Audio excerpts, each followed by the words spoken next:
snow jacket on while he did the entire warm-up. Yes, Geelong and Outback Northern Territory, two extremes. And in the cold, we're underway. From the early ball up, Selwood tried to get one. He'd just get one for a clearance in the middle, and he does pull so many frees. A lot of talk about that this year. Goes forward to Cam Mooney, back into the team off his fingertips. Otten's also hoping for a lively game. Bartel, Jarrah cuts it off. Rivers caught. Maloney buffeted off it. Cameron Ling fighting hard. Trengove kick smothered. Otten's untidy start. Tapscott kick smothered. Jamar dragged down, and a high on Bartel. He will have the first shot at goal. Well, James Frawley's got the job on Tom Hawkins. Jared Rivers is picking up Cam Mooney, and Liam Jarrah started on Jimmy Bartel on the wing, and you'll see him standing the mark now as Bartel has this shot for goal. Not sure how long that's going to last, but the D's trying to get Jarrah up the ground, involved into the game early. Having an accurate year, Jimmy Bartel, 14 goals, 5. Has agreed to stay at the Cats long term, but the information hasn't been given by the Cats just yet as to how long and the terms. And the Cats are out of the bag early. In fact, we might go down to Liam Pickering, who is a player manager, just to explain why clubs sometimes take a little while to announce exactly how these things happen, as we see what the Selwood free was for. There's a little in the back. Yep. Just great play by Geelong here, wasn't it? Just keeping the ball in defensive area, that frontal pressure everybody talks about. Well, in our day, it was just that you tackle hard in your forward line, you keep it in there, you're going to score. That's exactly what happened on that occasion. Yeah, but you notice that Jimmy Bartel was the player inside of the contest, and his opponent, Liam Jarrah, was outside at the skirt. So it's going to be a very interesting battle, that one, depending on how long it lasts. Back in the middle. Jamar dancing around. West up against him. Tapscott, strong body, weaves his way through but turns it over. Bartel, strong, don't argue. With Chapman. Selwood, they're away again. Mooney lurking, Johnson lurking. Kelly, a floater, and impossible to grab. Wobbles its way through for a behind. James Kelly. Just an answer to your question before, Dwayne, about why the clubs have 7 days basically to get the paperwork into the AFL once it's announced to the players signed. So you might have put a bit of work into Barmy now. Yeah, because that's why they don't announce it sometimes until the paperwork is actually lodged. To give themselves some time to get it in, because as you mentioned, sometimes it takes a bit of time to get the final paperwork in. Well, the D's are certainly trying to keep Matty Scarlett accountable. Lyndon Dunn's got the defensive forward role on him. Jamar knocks it down to Gisberts. Rolling ball to half forward for the first time for the Demons. Mackie decided to keep it alive. Almost turns it over. Bartel slips his way. He parted the seas there. Harry Taylor got it up in right. Ridden a little. No free either way just yet. And the umpire will ball it up.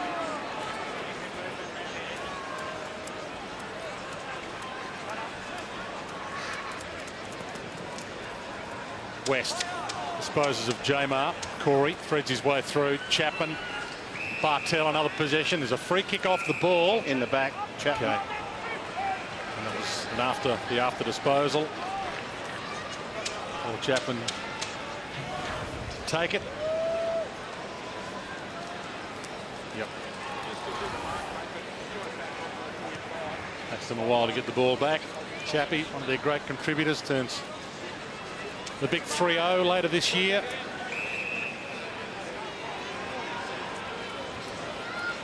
And he drives that long. Steve Johnson. Good hands. And a big round of applause for the man they love here. They love most of them. Somehow Corey was free at half forward. Didn't want to go for goal initially, but realised the onus was on him. And the Cats get the first two.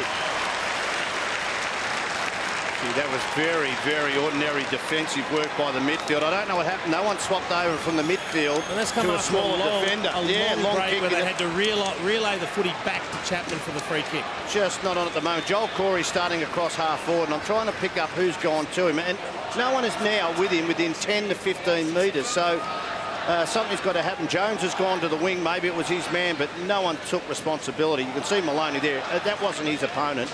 but he had to fill the spot and didn't get there in time. A hot start at home. Crowd still settling down.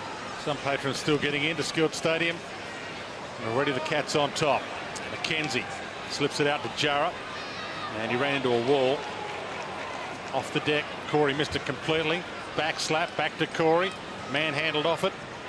West, Bartel, Selwood, Wachinski. Well worked. Johnson over the shoulder, surely. A little too high, Colin Garland. Play on quickly. And Mooney, you can hear the roar from the crowd. And a huge round of applause for his first mark.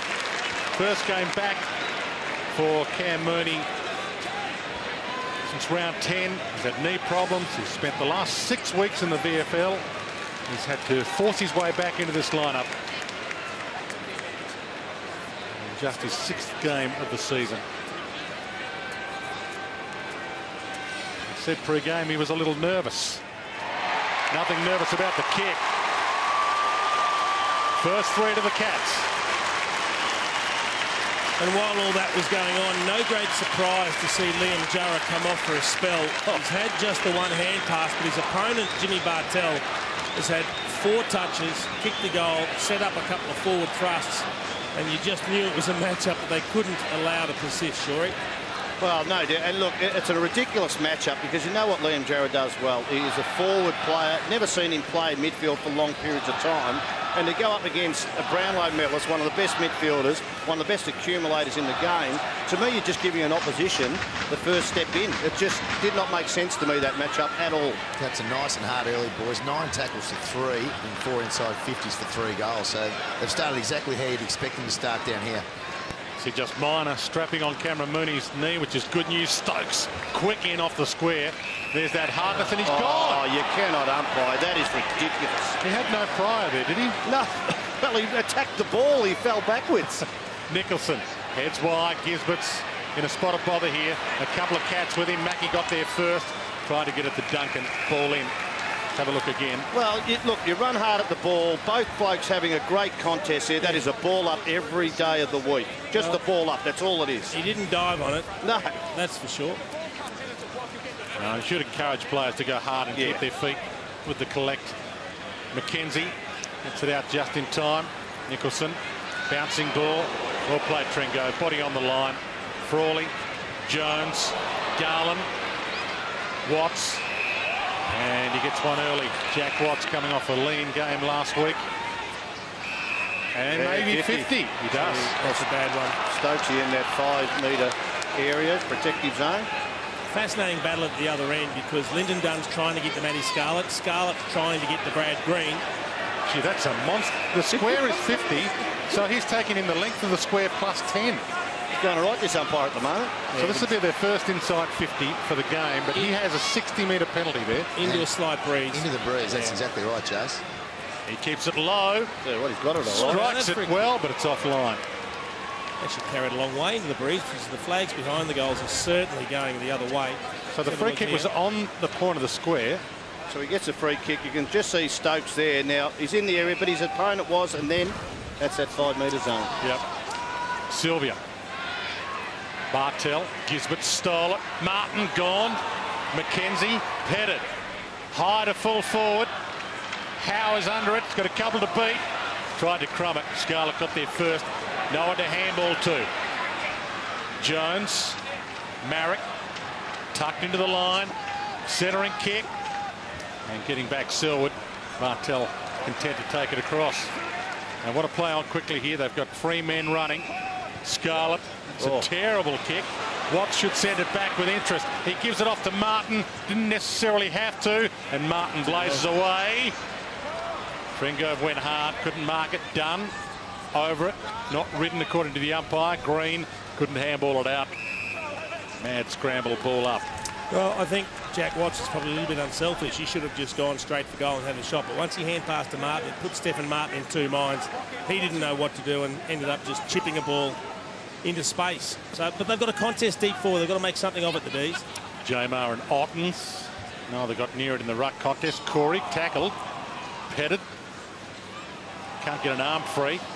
Mackenzie. Oh, gee, that's a dangerous tackle there from Kelly. Trengove. Watts this time has the shot from a stand start. Green under it. Melbourne with him. And free kick to Melbourne. Game 290 for Darren Melbourne this afternoon. Third all-time amongst all the great Cats. It's a little too wide.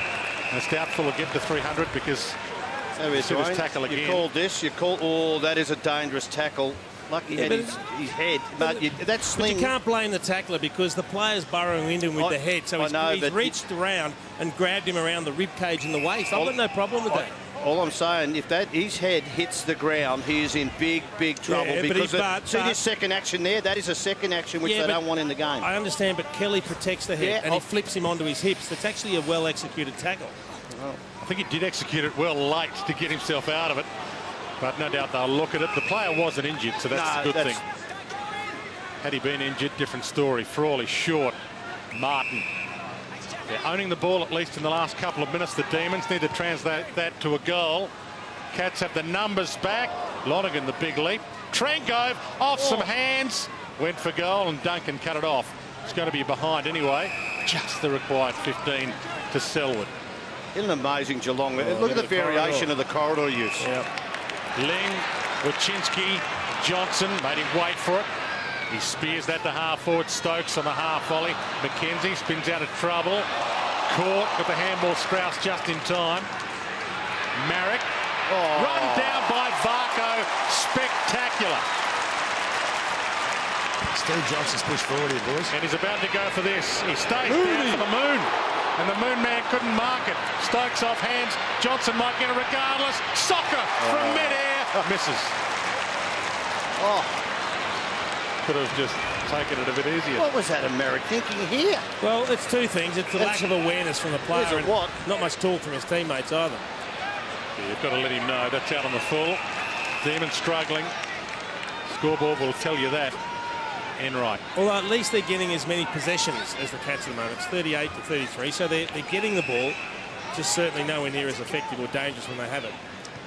Lonergan back. Man who gave it to him. Enright steps around Trengove to half forward. Cut off by Frawley. Could almost have marked it, about to get run down. Sold the dummy to a couple. Mackenzie. Oh, no. And Varco just overran it. Chapman looked for the body as well. Pettit mops up that little mess. Martin, Gisberts, half a fumble, back to Martin. More Cats come at them, more forward pressure. Watts, Harry Taylor, tucked up against the line and will get a ball in. 18 points the margin. Rain has stayed away, at least for the opening. A few spots of rain earlier today and during the pre-game. High, Hack, Jones, Selwood, Crunch. Jones took that mark. Well, you never doubt him in that area, Dwayne. Just going back with the fly. Don't know whether he had to go on that occasion because his teammate was probably in the better position. Had the most possessions for Melbourne last week against Hawthorn with only 23, which kind of tells you how bad they were at times getting the ball last week. They had 100 less possessions last week, Dwayne. Yeah. Frawley got himself out of trouble to Rivers.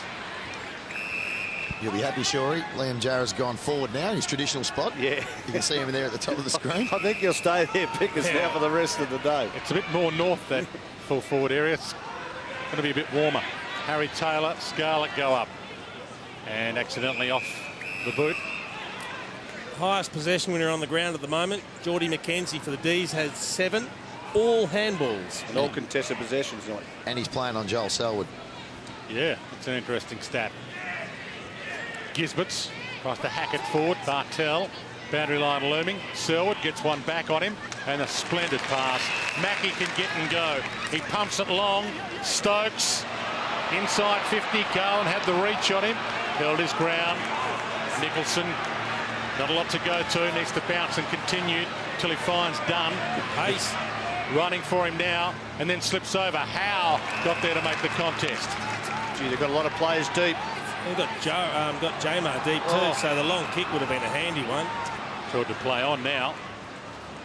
Turns it over. He does turn it over. Johnson. Here they go. They've got plenty of numbers. Ling with the handball over the top. Hawkins is running. He was ignored. Ottens is at full forward. Tough bouncing ball. Rivers and Ottens waited for the bounce. Ottens to Stokes. Slick hands. Chapman inboard. Garland wraps him up. Got the handball out. Frawley tried to shuffle it out, and a free kick to Frawley. It'll be another tough day at the office for James Frawley, given the amount of inside 50s the Cats will get. Conceded the equal most goals for the year this year, James Frawley. Oh, look at that kick. Too wide, so they'll get another inside 50 of the Cats. Well, they turned the ball over at halfback, and I tell you what, that's hard enough against the Cats, but when you do it so they're going to kick the next one inside 50, this is real danger. Kelly a little low to the hot spot, and Hawkins lurking pocket and slaps that into the behind post. Brent Maloney hasn't touched the footy yet for the D's. Been on the bench a bit for some strange reason. I don't know why their number one clearance man is on the bench so much in this opening term. Pettit missed it. Ling's got the job on Maloney. Watts got it out. Gisbert's, Trengove, Chamar trying to build a ship in a bottle there. No room to move. Ottens ducks out of it. Got a kick away. Hawkins, he keeps it in. Corey, most unspectacular 30 seconds of play for the year.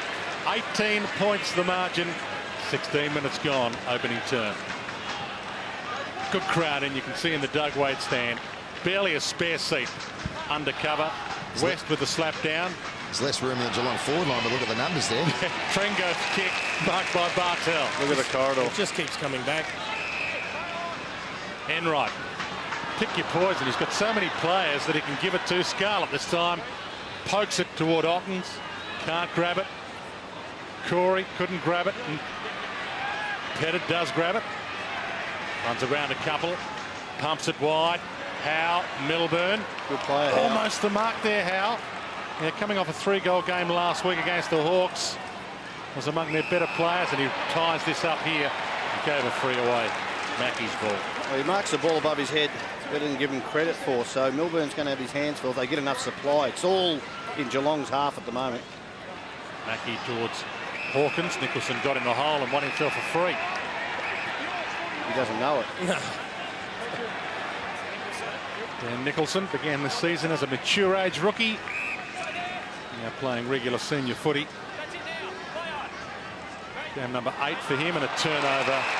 Varco. Well, they're attempting some aggressive kicks, Demons, but you have to. There's a very fine line between bravery and stupidity. And at the moment, a couple of the kicks that we've seen have really opened themselves up. And if your skills aren't the absolute purest in the business, they're going to come unstuck. And that was just too risky a kick, particularly given the stage of the game. And directly out. Goal umpire does not move. It's 4-0. Well, I reckon that Travis Varco hasn't been in great form this year. He had a brilliant year last year, but he had some injuries over pre-season. But Nicholson just, I talked about turnovers before. One at centre-half back, one coming outside 50. Well, that's giving it to a player. Nearly lace out 35 metres out for a goal. I got no problem. I got no problem with the theory, though, Shorey. You want to encourage your players, even though you might be winning game, encourage them to play the right way. And that's pull the trigger when you think the kick's on. But that's a decision-making error. No. In traffic like that, too dangerous to kick when you're 3 goals If down. you're at either Collingwood or St Kilda, there is no way known they would have looked inside the corridor where as deep as that. But I'm with you. Young kids, they're going to make mistakes, but you've got to learn quickly. You don't survive at this level. Yeah. Liam Pickering. Well, it's pretty hard to win against Geelong at Geelong when you've got Maloney, Green and Sylvia yet to touch the footy for the Demons. They're very important players for the Melbourne side, so they need to get their hands on the footy. Absolutely. Kelly to Enright to Chapman. Steve Johnson, what's he going to do here? Couldn't take the mark. Thought about just tapping it in at one stage, and there's the Maloney-Selwood battle. Brent Maloney, a former Cat, of course, back home. He's the only Demon among their team today to have played in a win here at Skilled Stadium. Brent Maloney, Chapman, Selwood again, and great tackle. Did you dispose of that legally? Ottens. Oh. Good tackle on Ling. We've got it. Great hands. Selwood. Short pass. Mooney. Hands knocked. Jurra in defence. Run down again. Steele. Mackey pumps it from 55. Oh, squeezed it in. Great tackle, Cam Mooney. Look at him go to Cam Mooney here. That's the third goal of the year for Andrew Mackey, and it was set up in splendid fashion. Spoiled from Garland, but then the second effort from Mooney, and that's probably what his body hasn't allowed him to do, the second and third efforts. That's desperation, and it's great when you see teammates recognise that and really make a point of saying that's why we love having you in the side, your desperation to be a part of what's going on. Gee, that was great vision, wasn't it, Daniel? I agree totally with that, Jason. Cam Mooney, they'd love him down at the Geelong Footy Club, been involved in their successful era. His career's coming to an end. And to get back in the side and do that, it just shows you why he's been such a warrior for a long time. So after conceding the first 5 goals of the game last week and losing because of it, they've conceded the first 5 this week again, the Demons. Free kick out of the middle. Cats will go forward again. I don't like this thing with Maloney trying to go to Selwood, making a 2-on-1. They're not getting their hands on the ball. I just release everything now.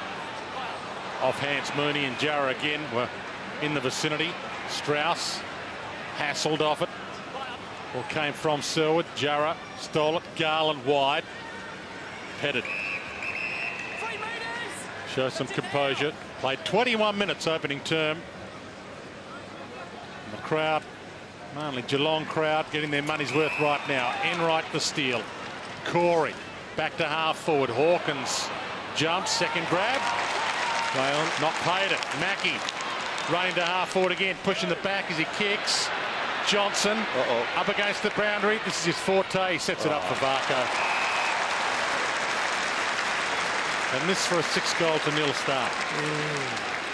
Last time they came here, the Demons, they were smashed by 54 points. And the 2 best players that day for the Cats not playing today. James Podsiadly and Gary Ablett got the 3 votes. And without their #1 goal kicker for the season, Podsiadly today, but right now it's not mattering. And right now, 54 points. Looks like being the best possible margin they could lose by at the moment. It's one-way traffic.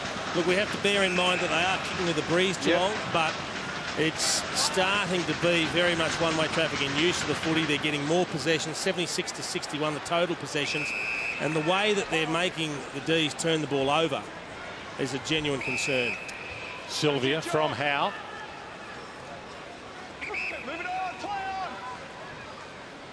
Heads wide. Done. The flick behind. Boundary line will do. And they can reset. It doesn't matter how far back you go. It's recent history. They've been bad here, Melbourne. Long-term history. They've been bad here. Geelong's won 22 of the past 28, if you like. Kelly spins his arms free. Jones, Jarrah, low kick, bounces it inside. Howe gets it off hands, kicks toward goal and misses.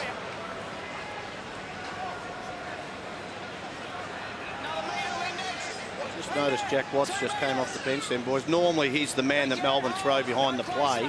He does it so well, he reads the ball well, but I think with this onslaught, they're just so precise with their foot skills, Geelong. Even a bloke sitting behind mightn't help them at the moment. I think I'd do it, though, till the end of the quarter, just to maybe stem some of it. Enright to Corey to Enright. So those 2 have weaved their way through that zone. Steve Johnson, he blocked and then he marked. He stood his ground, protected the drop zone of the ball. And then a clever mark to Ottens with the kick. He looped that over Frawley's head. Ottens running hard. Back into the team this week, back from suspension. Hey, boys, have a look at Garland after Stevie J marks this ball. If you can just watch him. Oh, he just went, he sort of shook his head like going, what do I have to do? I'm on his back. I've got his cover. He's got one hand. He's just plucked it out of the air. It was like, I don't know what to do. Brad Ottens, the man Geelong got as part of the Brent Maloney to Melbourne 3-way deal. And what a recruiting masterpiece he's been.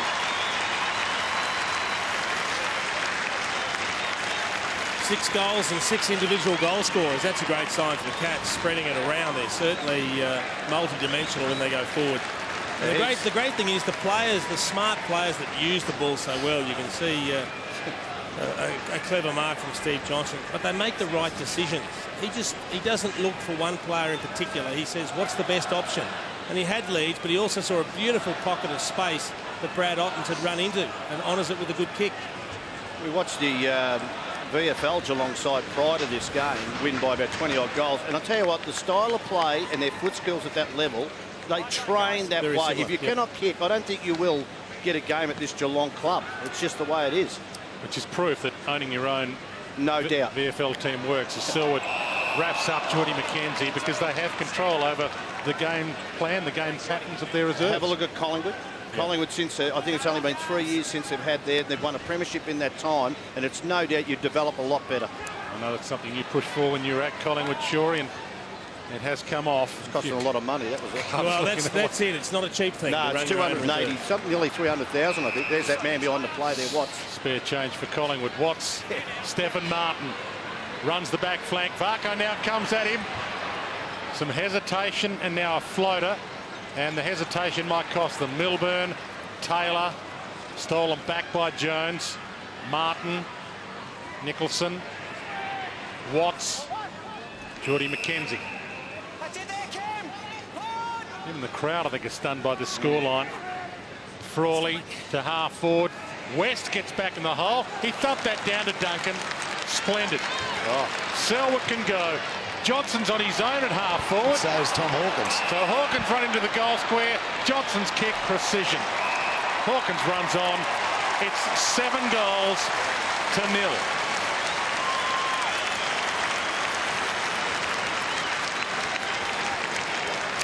Well, 7 goals, 7 individual goal scorers, and you have a look at the look on Dean Bailey's face in the coach's box.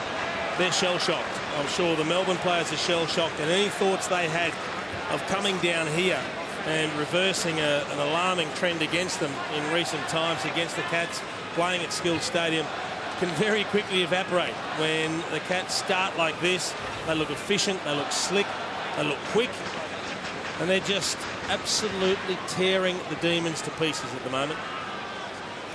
The intensity of the pressure from the D's is sadly lacking. They're not putting enough pressure on Geelong. They're allowing Geelong to hit their targets and plenty of time to make decisions. Jamar with the flick down, but again, the Cats with the clearance. Kelly to half forward. Johnson, front spot, knocked it down. Bartel gives him some protection, gives him time, and he uses it well. Mooney. Well, Colin Garland is not the player for Stevie Johnson. Matter of fact, he started on him at a lot of times at the centre bounces, and it's just lost him in general play. I know he marks well above his head, Stevie Johnson. I would rather go with a ground level player to make sure that they can compete on both levels. 42 points the margin with this kick to come.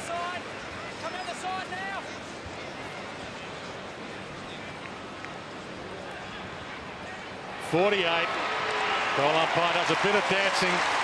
This could be catastrophic.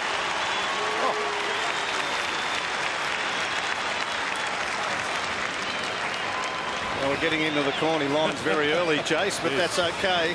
And I think you're right, though. They are getting smashed in all departments at the moment.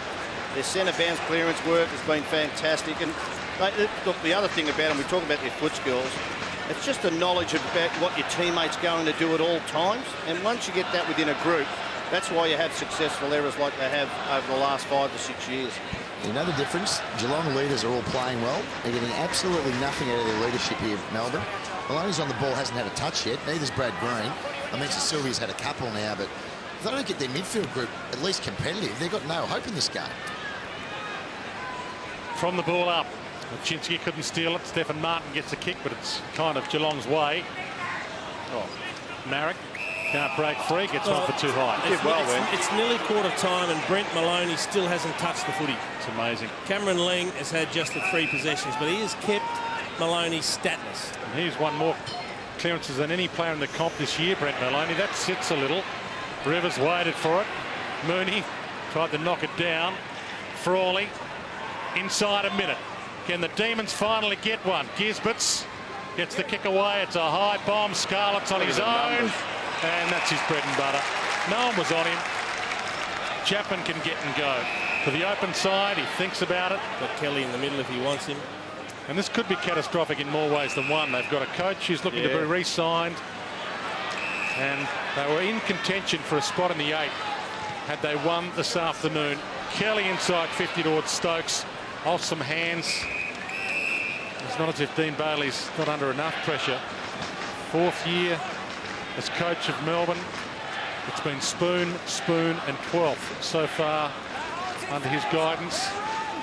Dickers, I don't suppose it's an 8-goal breeze. Flick down.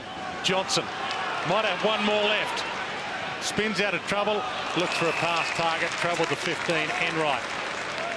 Getting down to 10 seconds. They need a mark inside 50 or a bomb. Puts it wide. Selwood couldn't go. And the mark taken by Garland. But that should do us. Quarter time at Skilled Stadium. And it is a demolition unfolding. Dean Bailey and the Demons have some work to do. And the look on their faces tells a story. 48 points the margin at quarter time. 8-3-51 to 3 behinds. Enormous gap between the levels of intensity in terms of pressure that the two teams were applying. And you could see the two coaches. No problems for Chris Scott and Dean Bailey. Full of headaches. Yeah, there was a massive gap between the level of happiness between the two coaches. Chris Scott having a laugh or two. Wachinski, second term underway. Duncan, Milburn wide. Corey stood his ground. Knew the traffic was coming. Ling, captain back into the team this week, Cameron Ling. The week off against the Tigers last week. To Chapman. Back to Ling. This time he pumps it. Hawkins got hands to it. Off hands. Ottens. Stevie J. Pocket. Mooney. He's moving well, Cameron. Yeah. That's the most important thing. I don't think it's going to bother them too much about how many possessions he gets or how many goals he kicks. But to see him moving as freely as he is this early, let's hope it continues for the course of the game. Bends it around. He's back. Oh, the move. He's back big time. There's goal number 3 for Cam Mooney. Is he flying? Not just moving freely, but really hurting the opposition on the scoreboard. He's only had the 3 kicks. He's operating at 100%, but he's competed well. He's applied defensive pressure. He's had a couple of tackles as well. And look at him just getting across the ground, and then the skill to sum it up. He looked for options and just arced out onto the left and hooked it over the shoulder. Terrific finish. The cleverness of Chris Scott to give him a full 6 games in the VFL as well. To wait until he knows he can have an impact when he comes back before bringing him back. Well, I think this premiership this year is going to be based on, out of the top 4 top sides, who I think are the only ones who can win the premiership, who their player management and how they've worked their players through the whole season, especially the second half, might be the difference between you winning a premiership and not. West knocks it down. Corey, and they're away again, the Cats. It's 9-0. Heads to half forward. Steve Johnson knocked away by Nicholson. Hits the deck. Bartel rolled. Hawkins caught. Almost threw that over his head. Selwood had a wonderful first term. Can't keep that alive, and we'll get a ball in. Just to emphasise your point, Shorey, not one Geelong player has played every game this year. They have rotated. Most teams have, well, Melbourne's got 5. Most teams have 5, 6, 7 that have played every game. Hawkins knocked that down, and then Steve Johnson with a tackle that was a little overzealous. I'll tell you what, we might have been a bit hard on Brad Green and Lyndon Dunn, you know, because they've been inside 6 times in nearly, you know, a quarter and a bit now. Not a lot of supply to get it. Tapscott. Oh, look at this. Tapscott to Garland. He's under some pressure. Even now they're hemmed in, 2 pickers. Yeah, you're right. As I was going to say about Lyndon Dunn, he's playing the defensive role in Scarlett. Now, it's okay if Scarlett's not getting the footy, but he's had it 6 times himself. Yeah, just release him. It's ridiculous. You've got to score and be an offensive player. If he's worried about defence, you're losing the forward. Jarrah told to hurry up. Taylor, Trengove, and floating in Pettit. Couldn't take the mark. Taylor crumbed it. Milburn knew he had support back. Mackie took on Pettit. Pressure on the kick. Big ball to be winning this. And the Demons win it. Strauss, Green comes back. Tapscott. No one to kick to. Yeah, no one to kick to at all. Got to keep running with the ball. Head with the short option. There's your turnover. The Cats had numbers waiting for it. Wachinski, fumble initially. Milburn, caught by Strauss. Dispossessed. Tapscott bangs a kick to half forward. That's a done. kick. Manhandled. Gets a free. Demons might finally get a goal. Well, that's the best way to put pressure on Matty Scarlett, is to get a contest, get in front, earn the free kick and kick a goal on him. See, Joel Corey went down behind play, just got a shepherd from nothing in that. Oh, that's nothing a dive. You should get nearly a week for that. Red card in soccer. And he just grabbed the arms and ripped him to the deck, so hard to argue against that free kick from Matty Scarlett. Must kick, truly. Toss some grass. It's a very elaborate run-up. Yeah, it's got 20 or 30 metres in it at least. If you can call it a run. A bit of bouncing in it. There it is. A few ball wobbles. Gee, hit it well. Never in doubt. Hallelujah. The Demons are on the board. Let's have a look at this bump on Joel Corey and see where the contact is and how hard it is. He gets a good shepherd here from Nathan Jones. Oh, that is it. I tell you, I just saw, you wouldn't believe it, Jason, just watch the runner go out, and I don't know whether the runner went out to say, "Are you all right, son?" or we don't want that in our club as taking a dive, which happened on that occasion, because he overplayed that. I'd like to give him the benefit of the doubt where you can. Maybe there was a tiny glance across the chin as he went past, mate. I'm trying to... Well, he's got a glass jaw. I don't think Joel Corey's the sort that... No, I know, but sometimes you overplay things and it doesn't look good. We know what Joel Corey's a good player, but you don't want it, I don't reckon, as you're a real competitive unit like they are. Brad Alton to Chapman, perfect palm to Taylor, quick in off the square. Half forward, Duncan used his body. Corey, Bartel, Johnson. Can't claim that as a mark. Stokes, the pick-up was good, the handball not so good. Duncan gives it back. They keep it alive, keep it going forward. Splendid tackle laid on Strauss. Selwood tries to pull a free. Bartel off the carpet, and it's a mark to Hawkins. Surely that was fumbled over the boundary line. Plays on Stokes. He couldn't grab it. Johnson, he couldn't grab it. They were both wandering around. Stokes in the end. Stokes pokes it, and they get the goal. I reckon you're right, Jason. I reckon have a look at the Hawkins mark, because didn't he double grab it? And No the doubt. second grab was over the boundary line. The umpire was right there in perfect spot. You can see the boundary umpire. He turns around. One. Where does he take the second grab? That's a foot and a half. Hard to pick from that angle. Great work from Joel Selwood getting the ball out and just making something out of nothing. Now this is a good angle. Again, look, it's a tough one. It was the whole ball over the line. The umpire was in perfect position, but then again, how they kept it alive here. Melbourne had some numbers there, couldn't kill the ball, and Stokes gets the goal. That hurts. Margin back out to 54 points. He's had an impact since coming back in, Tom Hawkins. 3 goals last week against the Tigers and helping to create that. Ottens. All their big guns are coming back. Ottens has looked good in his return game. Kelly twists his way and waits for the open player. Enright to Ling. Which target does he want? Johnson will do. This is a training run. This is. Cameron Ling ran forward once he saw his teammates win the ball. His opponent, Brent Maloney, still hasn't touched the footy. Now, we're 7 minutes into the second quarter. Ling's now had 7 possessions. A beautiful kick there to set up a shot for goal for Steve Johnson. Maloney yet to touch the agate. So 8 Geelong players have kicked goals. Steve Johnson not among them, and still just didn't hit it. Well, you've got to change your mix in your midfield. You cannot allow a quarter and a half to go. And even though he's been a great midfielder, you have to take him out of there. I don't care who you try. Just put someone in there with put the head over the ball a bit more. Problem for Melbourne is he's clearly their best midfielder. Oh, great grab. Sorry, Jason. That's right. Terrific one-handed mark. Hawthorn did their homework on Maloney last week, kept him with 17 possessions. Geelong are working Mooney on his own. And the problem is they don't have the other options in the midfield, sorry. That's where they get let down. They rely on too few. Well, the other problem with that is, overall, I mean, they're actually breaking even in the hit-outs with J-Mar in there and Martin at times, but it's 10-2 out of the middle at the centre bounces. They're just getting smashed out of the centre of the ground. Yeah. Well, that's and why 17-8 clearances overall. Now, Sylvia and Jones are coming off the ground together at the moment. You've got Jarrah coming on.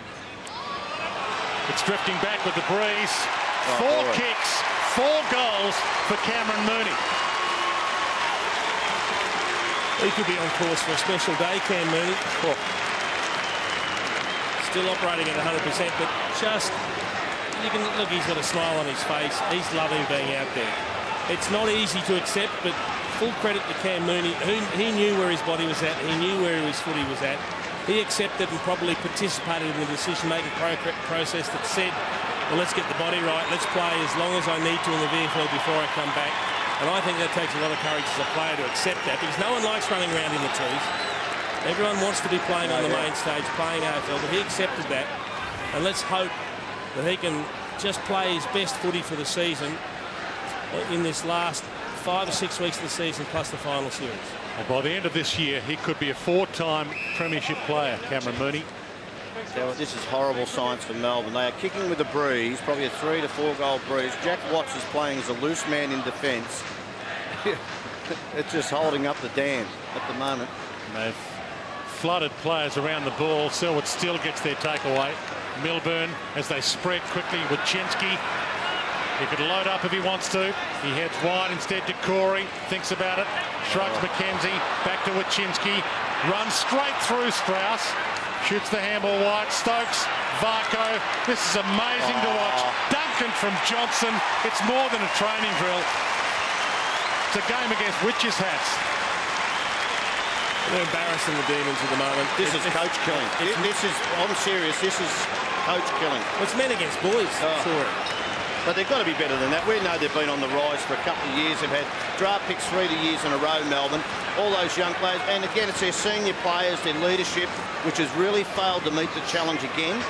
And it's happened a lot over the last 18 months. But I feel for Dean Bailey, but I think a showing like this, if it doesn't turn around immensely in the second half, could nearly spell the end of a career. I'm serious about that, and it's cruel. It was a performance like this, not dissimilar, that ended not Neil Craig's coaching stint at Adelaide. And I can understand the hesitancy to say that, because you don't want to be saying things like that. But the scoreline tells you the story. It's 12 goals to 1, and this is horrendous, this performance. The Cats are on song. They're second on the ladder. They've come into this 15 wins and 2 losses, and they are a joy to watch. Another inside 50. Johnson can't mark it, and even when he's on his back, he still almost gets a possession, and will get a ball up. Geelong came into this game just percentage behind Collingwood, who hold top spot. Geelong second, and it is about 40% clear that Collingwood is. So even though this is going to be on track for a big percentage winner for Geelong, they are still going to be a game behind Collingwood overall, because they've still got a bye to come, and Collingwood has had its 2 byes. But they will at least be able to grab top spot tonight. For a fleeting moment, perhaps, depending on the Collingwood-Essendon result. Melbourne. High inside 50. Stokes with 3 to beat. He at least competed. Bartel knocked it down. Watts caught by Varco. Dispossessed and holding the ball. Well, he just didn't know where Varco was on the other side. Well, that's maybe what they need. Some of the leaders, some of the bigger bodies to get in, I don't care. Just maybe start something, get some emotion in their game. I think it's Newton's law of frustration. For every action, there has to be an overreaction. And right now, the Melbourne players must be perplexed as to what they can do next. 67 points. It stands right now. This kick to make it 73. Phenomenal. Well, let's have a look, maybe. The one thing, let's see who's going to go in their centre bounce at the moment. I'd be throwing Brad Green in there. That's your captain. That no one else has been doing it. Maybe Jack Watts, who's really good by hand. I know he got caught there, but I like the way that he can get it by hand. He's got clean hand.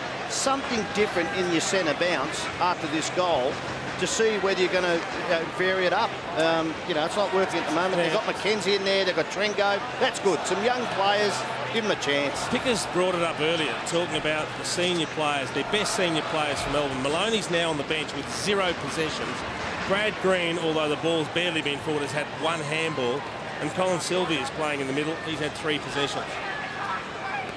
13 goals to 1 from the ball up, and the umpires found something off the ball. It's another Geelong clearance. Another free to Selwood.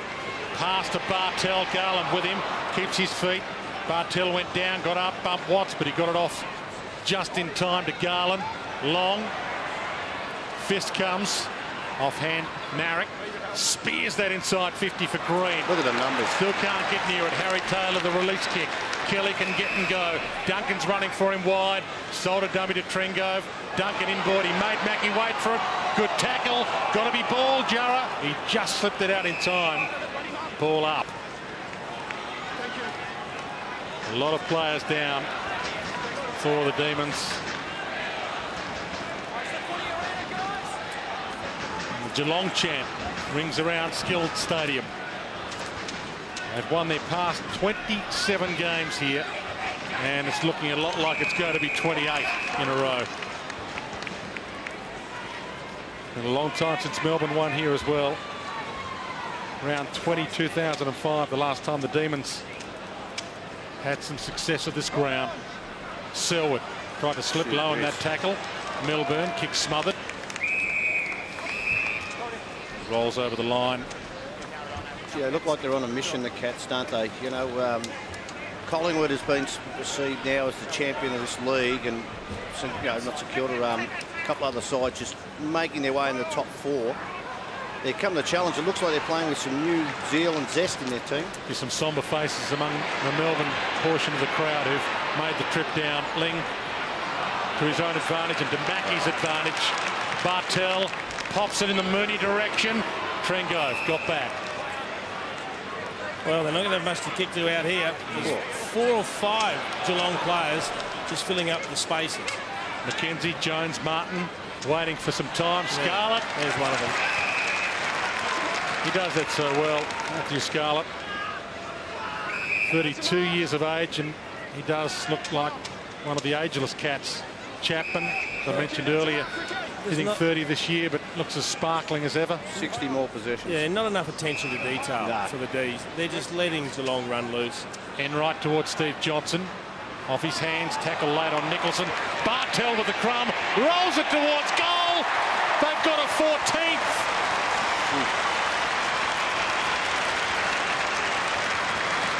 Well,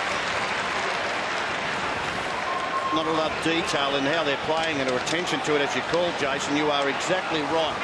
And the thing about it is that, sometimes besides you play the zoning and zone off, you know how to help each other, but you get some dumb players or players who don't know what your teammate's doing. You open up space by going to the ball carrier. A lot of Melbourne players in two or three, Jarrah's coming off the ground now, going at the ball carrier, which opens you up over the top, and Geelong just love that type of play. There's the score, boys. We can see that, but I reckon Chris Scott will be as happy with his tackling inside the forward 50 as he would be of the scoreboard. It's 12-3 tackles inside 50, so a great start by the forwards from the Cats. Yeah, no doubt, Pickers. They kind of did this to Richmond last week and then lost interest a little bit in the second half, or at least in the last quarter, Geelong. But they are continuing to pile on the goals. Selwood gets a clearance of sorts, even if it was backwards. Enright slaps it out.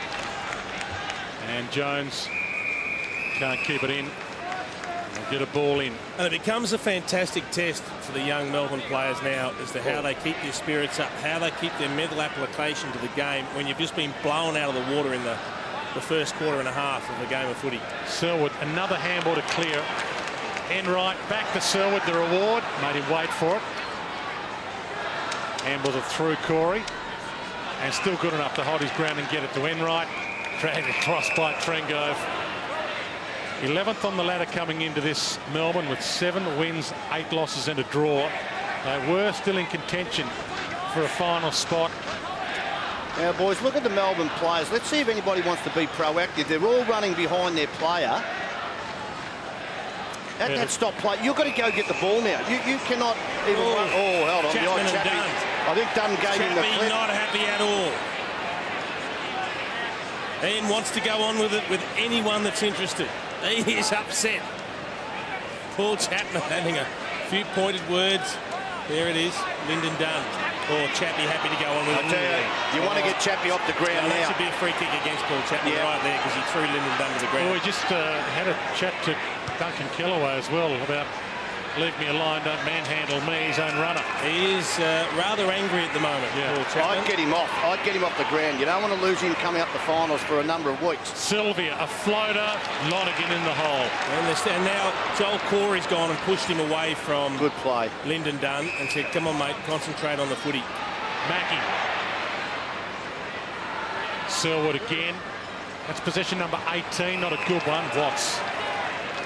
Taking the most marks for Melbourne this year. Takes another saving grab there. You know he's coming off a lean week. Heads for Gisberts. And in right, too solid. Gisberts, you lose him if he turns sideways. And he's got a young body, and it was easily manoeuvred off the ball there. Stolen by Nicholson. Great chance to capitalise. Pumps it towards Green. Goal square. Oh. And the roll eludes him. And Green not happy. Well, Lyndon Dunn is playing on Paul Chapman at the moment, and he's just working him with the arm, just giving him little taps in the back, making sure he's bumping into him at every opportunity, trying to get under his skin. Sylvia. Nice grab. Dunn still attacking him. That sits up a little, and they're still going at it. Try and keep an eye on the play and them at the same time. And now Stokes has gone up to help Chappie. I'm serious, I'd get Chappie off. In right to Bartel to Wachinski. And now they peel, they're open. Oddens gathers after the bounce. Shoots the handball back. I'm not sure Wachinski wanted it back. Dragged down. And he wins a free. I just saw Joel Selwood have 2 or 3 goes at Lyndon Dunn. It is happening off the ball. Trying to help him. Yeah, Lyndon Dunn still giving him some lip, and it's not the kind of lip you want to be getting from Lyndon Dunn. Not with that moustache. No, it's one of the horrible lips of the competition. Frawley, little toe poke away. Here he is, Chapman. He gets away from Dunn. You know he wants a goal. Hands it up. Johnson, pocket, dropped and was dropped into by Strauss. Somehow gets that to Selwood.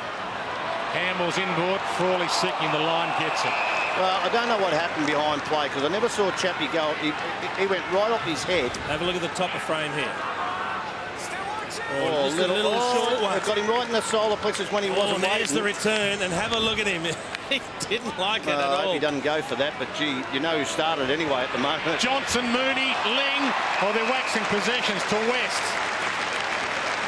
And he can pump it through and add his name to the goal kickers list. Now, Chappie, I'm serious about this. Look at all the other Geelong players, Shorey, trying to put space between Dunn and Chapman. Yeah, but I tell you, I just take him off for 5 minutes and say, it's not, you're not.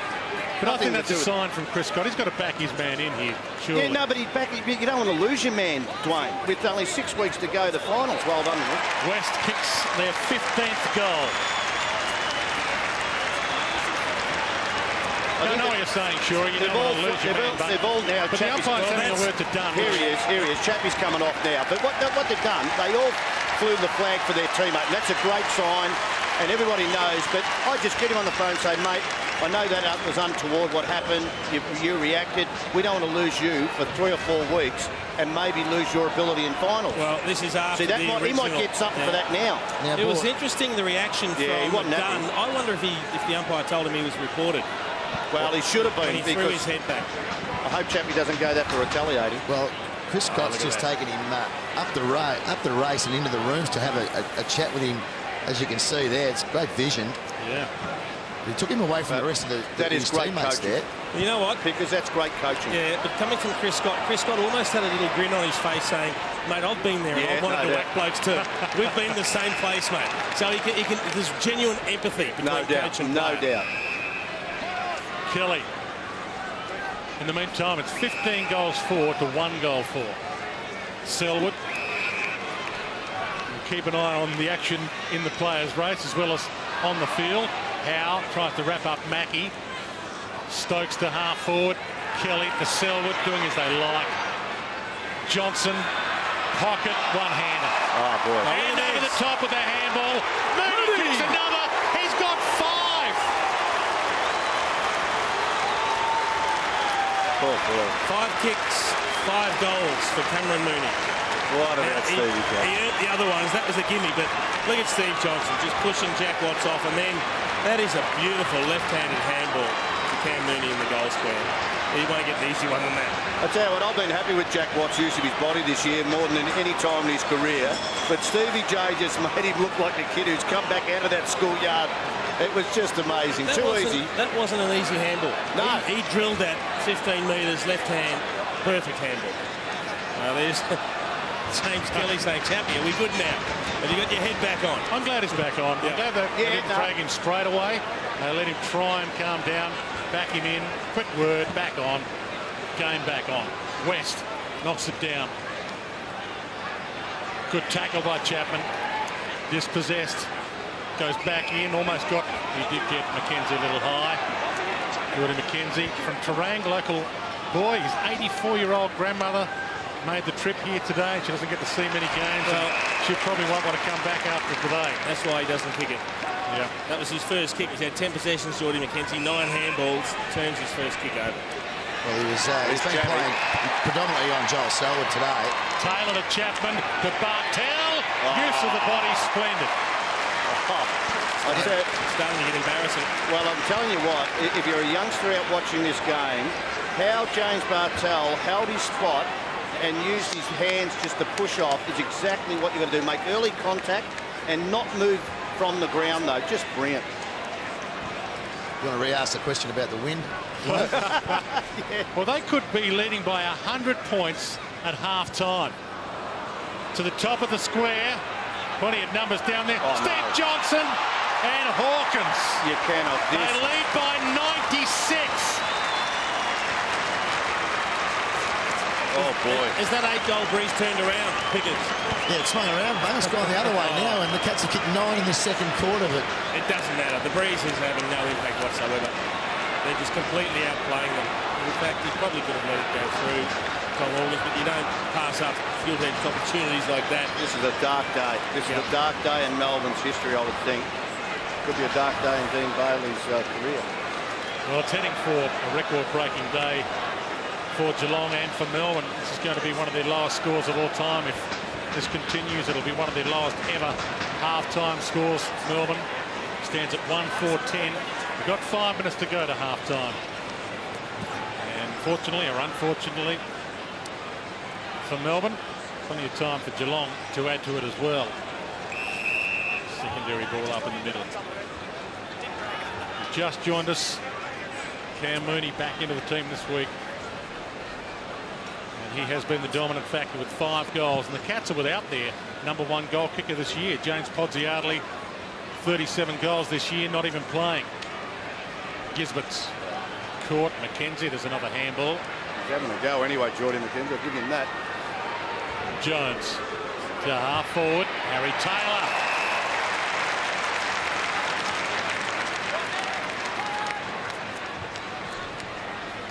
Enright, and plenty of room to move. And this is the lack of defensive intensity that I'm talking about. They're running around. Brent Maloney is yet to touch the football. Well, why wouldn't you take him to the forward line and take Lynn with you? See if they make a change in their midfield. Hawkins. Fresh man on. Goes to Kelly instead. They are a high rotation team, the Cats. Oh, look, but there's so many players running around on their own. Selwood, he could go for goal. Unselfishly pokes it to Johnson. And wins a free for in the back. I reckon he took that a little bit too easily. Steve Johnson got the free kick in the end. But tell you what, you don't want to be a defender in the Demons' defensive area now, because the way the ball's coming in, you'll be looking at the midfielders and saying, hey, boys, have you ever heard of a thing called man-on-man? You don't want to be a forward either, because the ball's just not even getting there. Yeah. So right now they've got 10 separate goal kickers, Geelong. Steve Johnson's still not one of them. Well, yeah. He is now. 11 goal kickers, 18 goals. And they lead by over 100 in the shadows of half-time. I'm trying to look for something. I'm trying to find something for this Melbourne team, but it might be just that Geelong, and we've seen them beat sides, not to this extent. This is embarrassing for the Melbourne Footy Club, but we have seen Geelong belt sides down here with just some pure football. This is as pure as it gets, mainly with no pressure. On replay, very lucky to get the free kick. He actually dropped the mark. Dropped the easy mark, Steve Johnson. Just took it a little bit too easy. There's a taped-up Colin Garland. Don't you hate that? You're 100 points down. You've got a belt and a snozzle, and you look like a mummy. Not a good day at the office. West. Ball up. Umpire realised it throw it in the air. That's a win for Melbourne. 3 seconds off the clock. Jomar and West again. Jomar palm down, had to win his own clearance in the end. McKenzie dragged off it, didn't have it. Well, this probably will be the only bright spark that I can see, boys. He's had 12 possessions, 9 contested possessions. We know he doesn't like kicking the ball, but if he understands that, at least he's had a dip and shown some of his teammates how to put his nose over the ball. Sylvia almost. Ling strips it. Duncan went back. Enright, Taylor through some legs. They're trying it all now. Frawley. Oh, he can't run through Corey's tackle. Now Hawkins almost played onto advantage there. Yep. Inside 50s, 32 to 13. Look at Scarlett behind the ball. Gee, if you allow this bloke to be the loose man, you just do not score. Scarlett pumps it. Chapman stands under it with Green. All knocked down. Jarrah. Trengove hasn't really got it, even though Selwood's got him and the ball. Great tackling. 2 minutes 37 left to half-time. This will be a record half-time margin. The other interesting comparison is kicking efficiency. Geelong 71%, Melbourne 46%. Chapman a torpedo. Johnson from 3 deep can't take the mark. Stokes, quick-fire handball. Johnson kept his feet, pops it up. Varco. They're queuing up. Stokes, no one in the goal square, runs in and kicks number 19 for the half.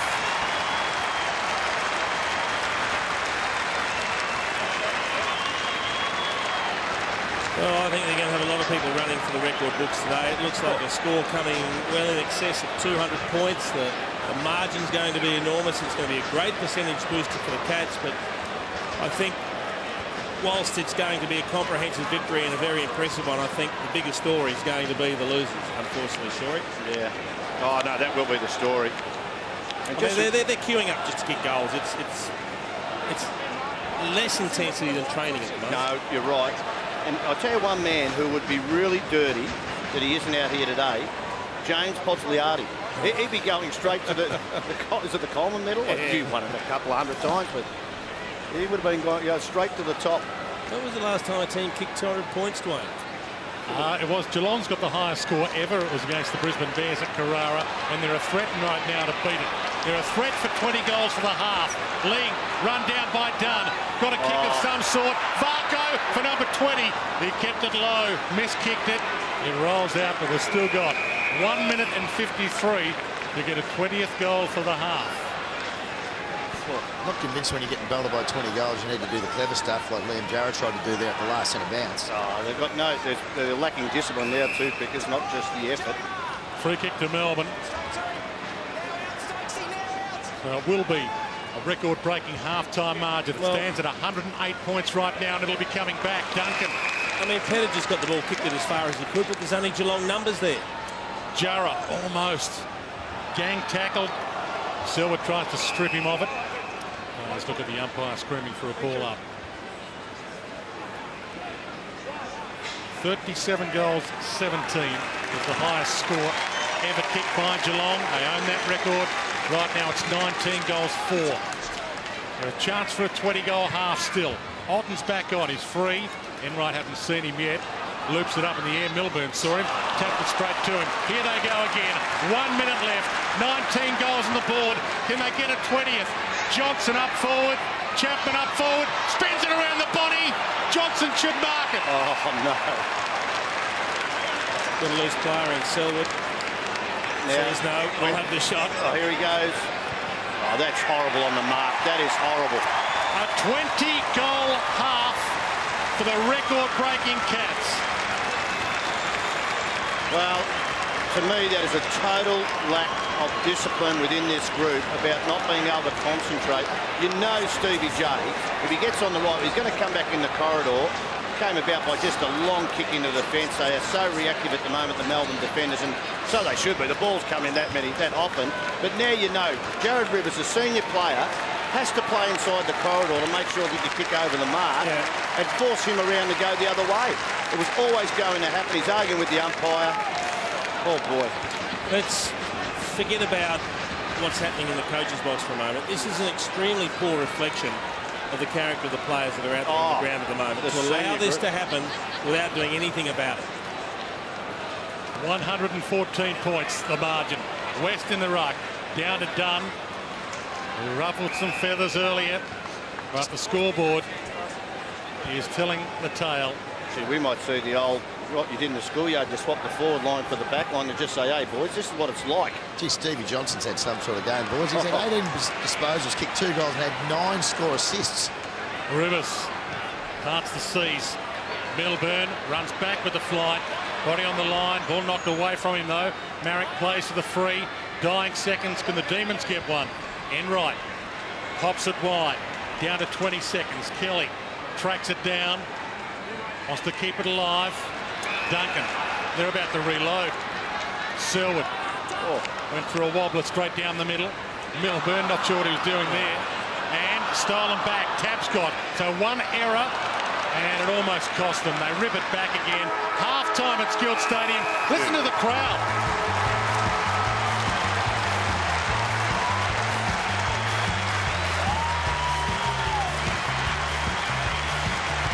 The crowd here standing up as one. They are watching history. A record-breaking first half for their Cats. They lead by 114 points. 20 goals for the half, 24-124 to Melbourne, 1-4-10. We'll be back to talk about it after the break. And being worried about tagging or being over the top defensive, this is about getting the hands on first, get the ball, and then start from there. If you mess it up, you mess it up, but it looks like it hasn't started that way first up. Second half underway, 114 points, the current margin. And Selwood almost pulls himself another free. He might have got a few dubious ones this year, but that one appeared to be there, and that one is against Paul Chapman. So McKenzie from half-back. Geelong's biggest ever win over Melbourne in the history of these two oldest clubs. 127 points. They're not far from that right now at 114.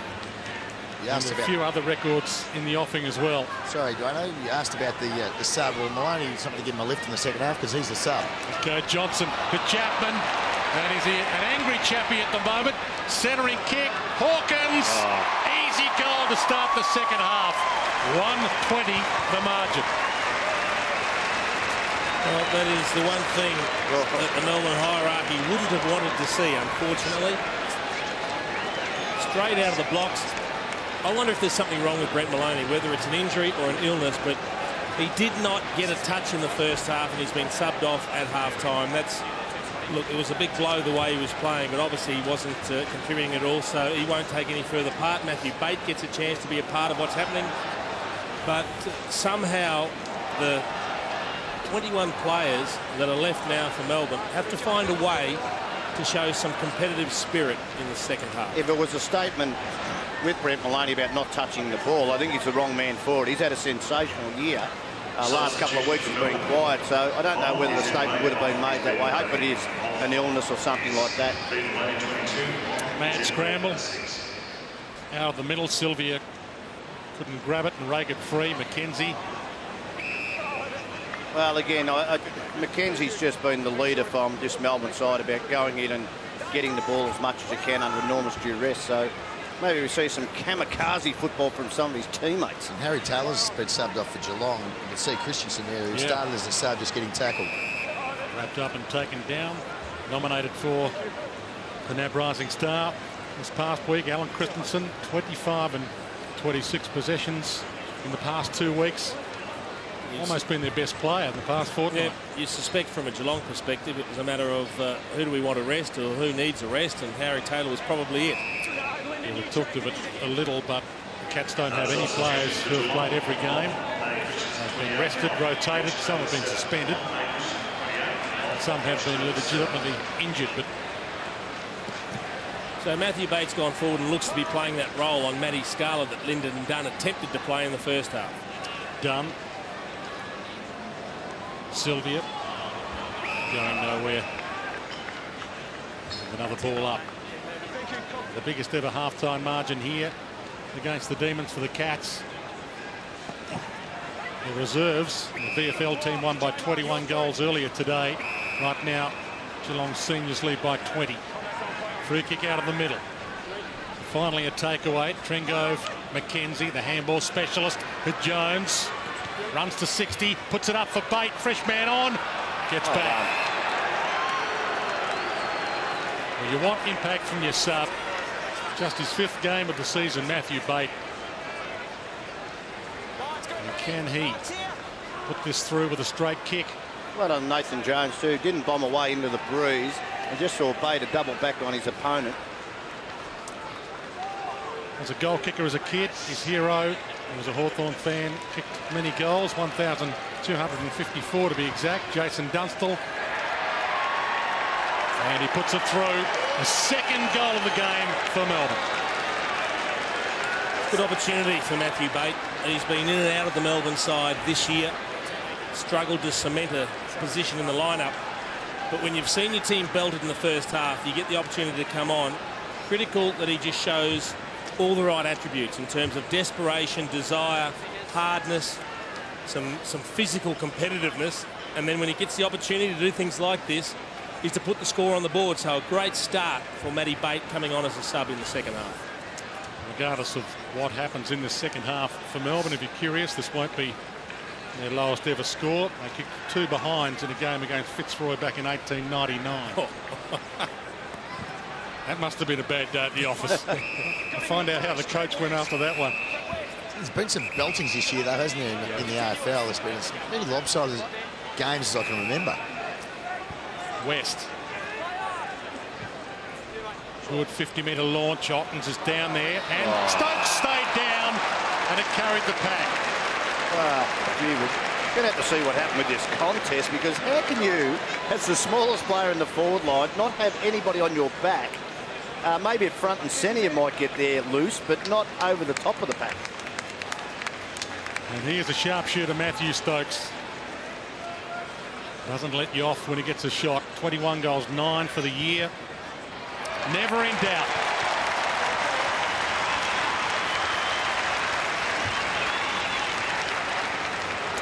Well, 3 goals for Matthew Stokes, and look, a very good lesson here. Well, what's happened there, It's Jason? hard to find out who his actual opponent was. He didn't have anybody. I think in the end it was Strauss who's just sitting there loose at the back, because he's expecting all the tools to compete. You can see Strauss caught behind. Oh, boy. He's wandering around the back, probably thinking, well, at least I'm defensive side of the contest. But you've got to have touch and feel on your opponent. He's given him the best part of 8 or 10 metres space there and wasn't able to get back in touch. Now, it's probably 1 in 100 where the ball isn't touched by the big blokes, but Murphy's Law will tell you that's when you'll get caught out. Back to a 20-goal margin. Selwood, nuts in the back, no free. Corey, slung, no free. McKenzie, Sylvia. High ball to half forward. Watts was down there, couldn't take the mark. Gisberts just hacks it inside 50 in hope. Milburn slapped it in the Wojcinski direction. Howe tracks it down. Dunn to the pocket to Pettit. And Scarlett's fist wins out.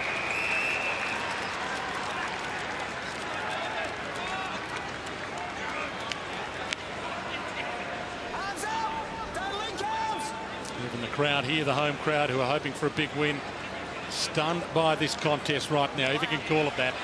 Wojcinski lost it. Sylvia to the hot spot. Bate down there. Knocked straight down to Howe. And Howe kicks their 3rd. I've been very impressed with Jeremy Howe this week. That was a great front and centre. I think it was Enright, who punched the ball. It was a Corey as the ball went in high. And Wojcinski looking for the free kick. But Sylvia just got involved a bit early in this quarter. And there's the high ball. Let's see, Corey Enright, just the punch back in the corridor. And Jeremy Howe, who I just like the way he goes about it. He's got a good mark for his size, gets under the guard a little bit, and seems to know where the goals are. Certainly wasn't where Corey Enright was attempting to punch the ball. He would have been looking to head towards the boundary. It came off the outside of the boot and spilled into the corridor. There's a couple of fans dressing up for the occasion. I reckon one will have a bigger smile going home than the other. Melbourne fan had some teeth on him. They won't be showing them much in this second half unless they kick out a lot of goals. More worried about the teeth that weren't there, Pickers. Christensen to Johnson. That's a beautiful kick. And he thought about playing on. But the instant reply coming up. Tell you what, you could not believe how off about 3 or 4 steps, Alan Christensen then just kicked the ball beautifully, flighted it. No, knew in the Johnson and back leg. He's too good for Garland. Again, I said that matchup hasn't suited all day, so Colin Garland got his hand full. Back in this week, didn't play last week, and boy, does he look fresh. 20-goal lead.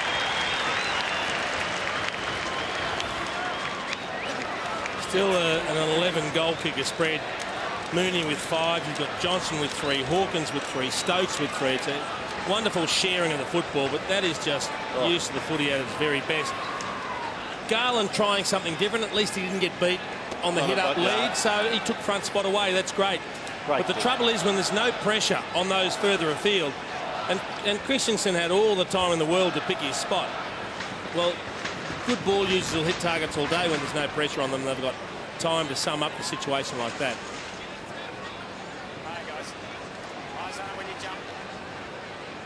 23 goals to 3. Up early in the ruck contest. West done. Wobbles a clearance, was straight to Duncan. Christensen has given them something. Coming on as the sub. Cameron Lee. Kelly. Selwood. Who do you want? Back to Christensen. He's got a Hawkins peeling back to the square. Johnson goes instead. Hawkins stays down. Mooney bum high. He got Frawley a little high, got away with it. Hawkins turns it over. McKenzie almost turns it back again. Watts runs into trouble. Turnover with Chinsky. Hawkins ducks out of trouble. Back to Watts. Rush it surely. Finally they do. I think at times players don't understand the rush behind rule. When you're under that sort of pressure, just handball it straight through while you're being tackled. That's fine. It is okay if you're under severe duress to actually rush it behind. It's when you're not under pressure that you are not entitled to rush. Turnover from the kick-in. Selwood thought about having a shot. Christensen. He's been in spectacular form. And he gets his first of the afternoon. And becomes the 12th goal kicker for the Cats. And that might be another record that they chase in the second half. The most number of individual goal kickers in the team. And there are 2 dress-ups. One's waving the flag and one saying, do you have to keep doing that? Very ordinary kicker. Not only did it put his teammate under pressure, but he was 1 against 3 when the ball hit the deck. If he did win the NAB Rising Star this year, and he's up against it because he was nominated so late, but he would be the latest nomination to have won it. You have a couple of handy competitors, I think, in Shuey and Heppel. Yeah, and maybe even Zach Smith from the Gold Coast. I'll tell you what they've done, though, Geelong. He's not going to be a tired player coming into the finals because they made him work through the VFL before they gave him the game. And I think that's what Chris Scott's done so well. West bumped off at Jones. Back inside 50, Melbourne, and a one-on-one with Howe. Heads to the line first. Help is coming. Toe poke clever. That won't be deliberate. Away with it. And it's interesting, following on from what Pickers was saying, that's a continuation of the player management process as well. You watch Trent West will do an enormous amount of the ruck work in the second half now, and I reckon Brad Ottens will just be used sparingly and kept as fresh as possible. Kismet's hacked it forward, and the mark's taken by Tringo. Well, they have come out and have a dip early in this third quarter, Melbourne, no doubt about it. The other thing about Christensen, with Gary Ablett leaving this group, you just thought, all right, they need 4 players, maybe 3 or 4 of those youngsters.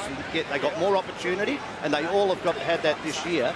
Going in the finals, it gives you an unknown factor where you knew what Gary Ablett could do, and you don't want to lose him, of course, but now they've got 4 different youngsters who have had experience.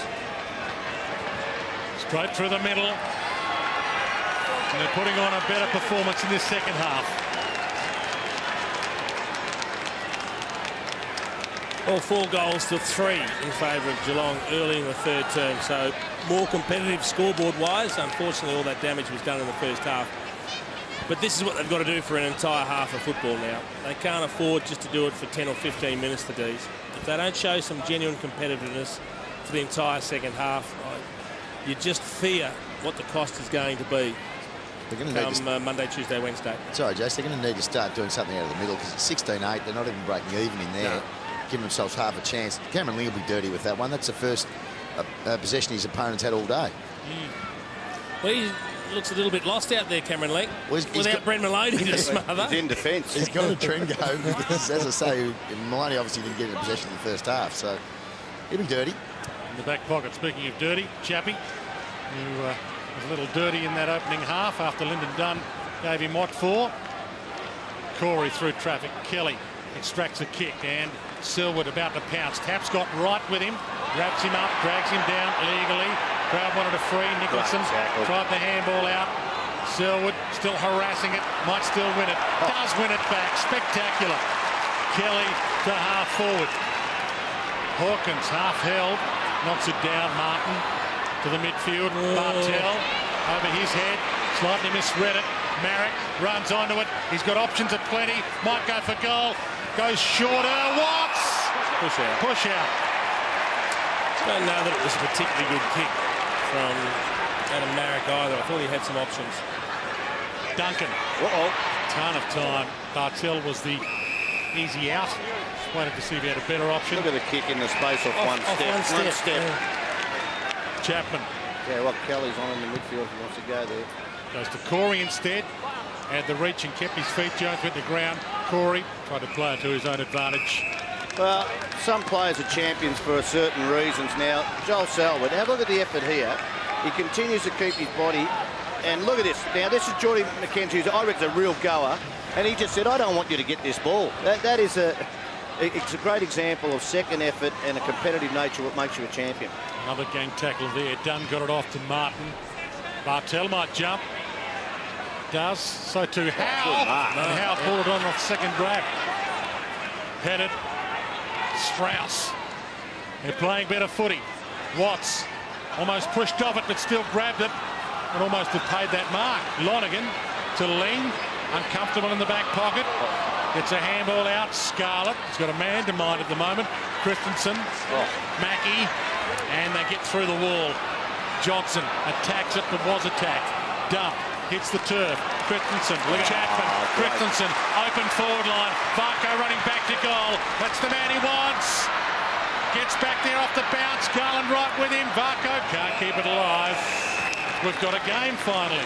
The trouble is, there's 121 points the difference. Gee, he's had an impact, hasn't he, Jason?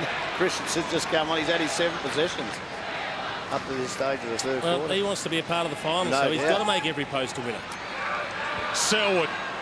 High to the square, across the face. Bounces in play. Frawley. Almost caught by Wachinski. To Garland, to Green. Sylvia. Hunted down by Wachinski. Pushed him in the back. Free kick downfield. Trengo's ball. Just saw Brad Green have a hand pass. That was only his 3rd hand pass for the game. No kicks as yet. Watts. Splendid pass. And Watts could get and go. Not a lot to go to. Jarrah's on. And the kick doesn't reach him.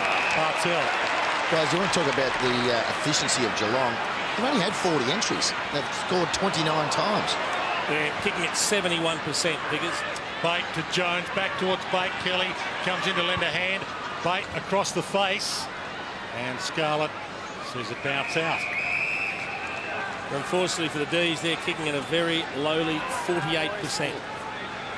That's just an unacceptable level. Just watch Jack Watts, that kick into the forward line. Really had to go at Liam Jarrah saying, hey, come at the ball carrier sometimes. You don't get it lace out over top of someone's head every time.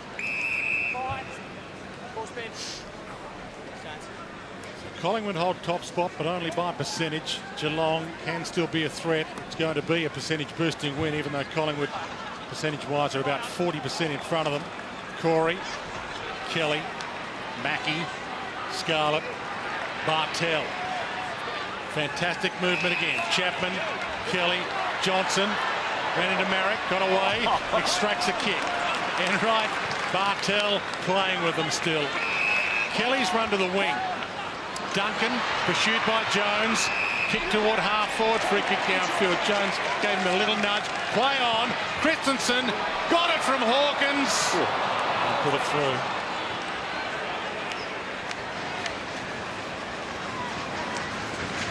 Still rotating highly off the bench, Geelong. And again a turnover. Hawkins slips a handball to Mooney. And number 6. Oh, he's blotted the copybook. 6 kicks for 5 goals, one. It could have been 6 from 6. Have a good look at himself, Cam Mooney. Doing fantastic in his first game back. Well, that'll be interesting to see how the body holds up for the course of the match as well. Can he still run out the 4 quarters of the game? Corey flies, and that's a fantastic mark by Green. This will be his first kick of the day. Interesting to see what Geelong do next week with Podsiadly available. After they squeeze him into a forward line that kicked 24 goals 18 minutes into the third. So when I looked at their list too, you talk about senior players. Shannon Burns is out with an injury. He's a good little player. You get a game at any other club. I think he would have played today had it been the grand final. Yeah. I'm not sure. Josh Hunt, Taylor Hunt, Daniel Menzel I've been very impressed with. Pods, as you saw, and Nathan Vardy. Bit of depth there for the Cats coming into the finals. Alton's another of those players who's been out for a while but back in and fresh. I think you wonder whether Podsiadly, Mooney and Hawkins can all play on the same forward line. I don't think they can. Well, Podsiadly's your leading goal kicker, but Mooney's kicked 5 thus far and Hawkins has got 3 today. Yeah, so what do you do? A lot comes up to the final about who is in form. I don't think you can play the 3. Vardy was flavour of the month for quite a while.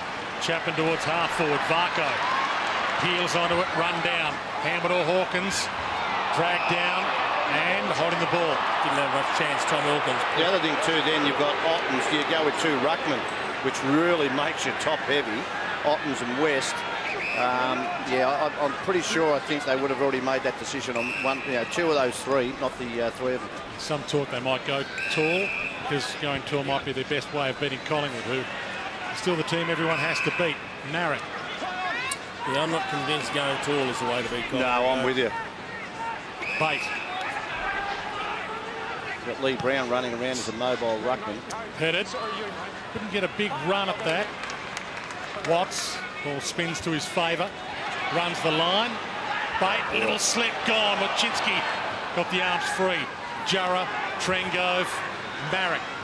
Spears that. Done. 45 out. All the booze.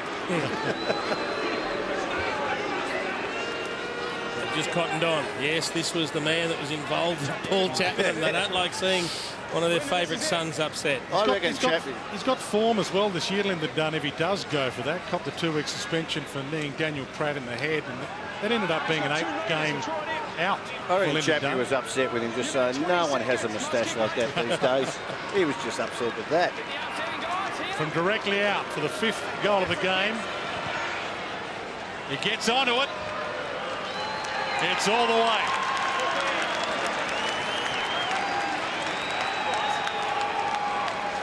Well, it's his 2nd goal. It's not very popular down here at Skilled Stadium. 4 goals apiece in the 3rd term. Yeah, they've done a good job. Yeah, it had to happen, didn't it? You'd be a very unhappy Melbourne supporter if they didn't see any extension of effort in this quarter. But they used that well. Well done to Jack Watts, kept it alive from the boundary line and then worked through the corridor. One thing about Lyndon Dunn, he can kick a long way. He's got a funny old setup, as in the old skip, but it doesn't matter when they go through like that. Tell you what, it's a great example of a bloke trying to get a bit of extra distance going out on the arc that we talked about all week. Yep. He really did run right at the target and kick it across his body, but he controlled it very well. He even holds the ball on an angle.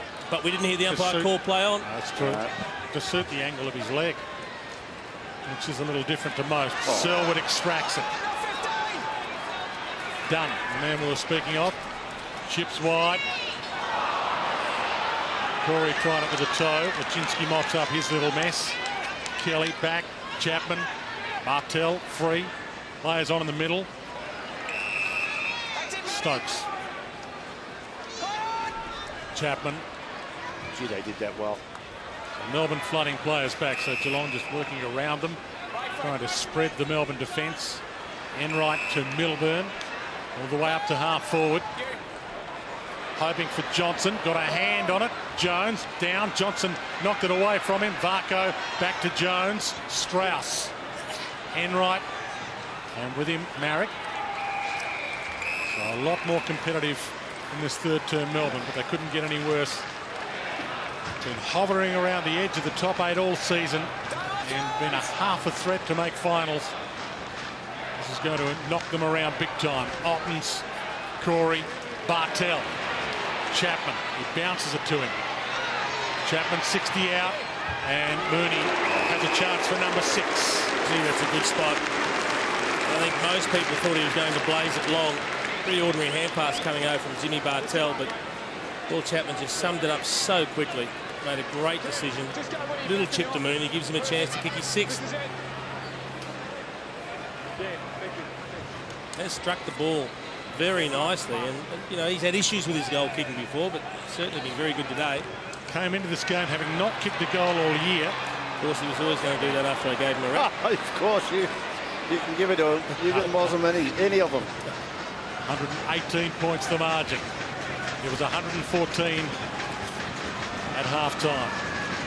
Just one player, just wondering how his form's holding up. Liam might know better than Travis Varco. Liam, you think he's in their top 22 when he's up and firing, but he's had a pretty ordinary year this year. Yeah, he has, but I think when he started the game with a really good intent today. His defensive work was great.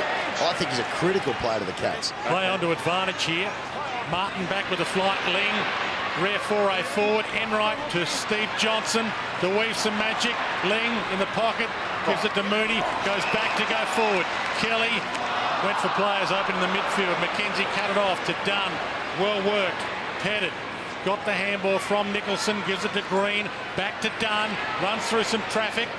Some confidence for a change for the Demons. Pettit kick to the wing, marked by Gisberts. Now trouble, waiting for players to flood back. Oh, want to be good here. To Jurra. It is. Bates out wide. Tapscott with him. They called him into it. Now Geelong getting players back in the hole. West jumps high. Wins with a fist, but knocks it straight down to Green. Eyes on the big sticks. Won't get anywhere near them. He had more time. Just panicked, didn't he? Actually could have kicked a drop punt. It's a player who hasn't had a lot of it today. He got a few teammates. Yep. 6 possession afternoon for Brad Green. Played 25 minutes. Third term, Enright to Milburn. Scarlett. Stokes. Well, you talk about possessions. Joel Selwood's had 30. The Cats have got another 6 players in the 20s.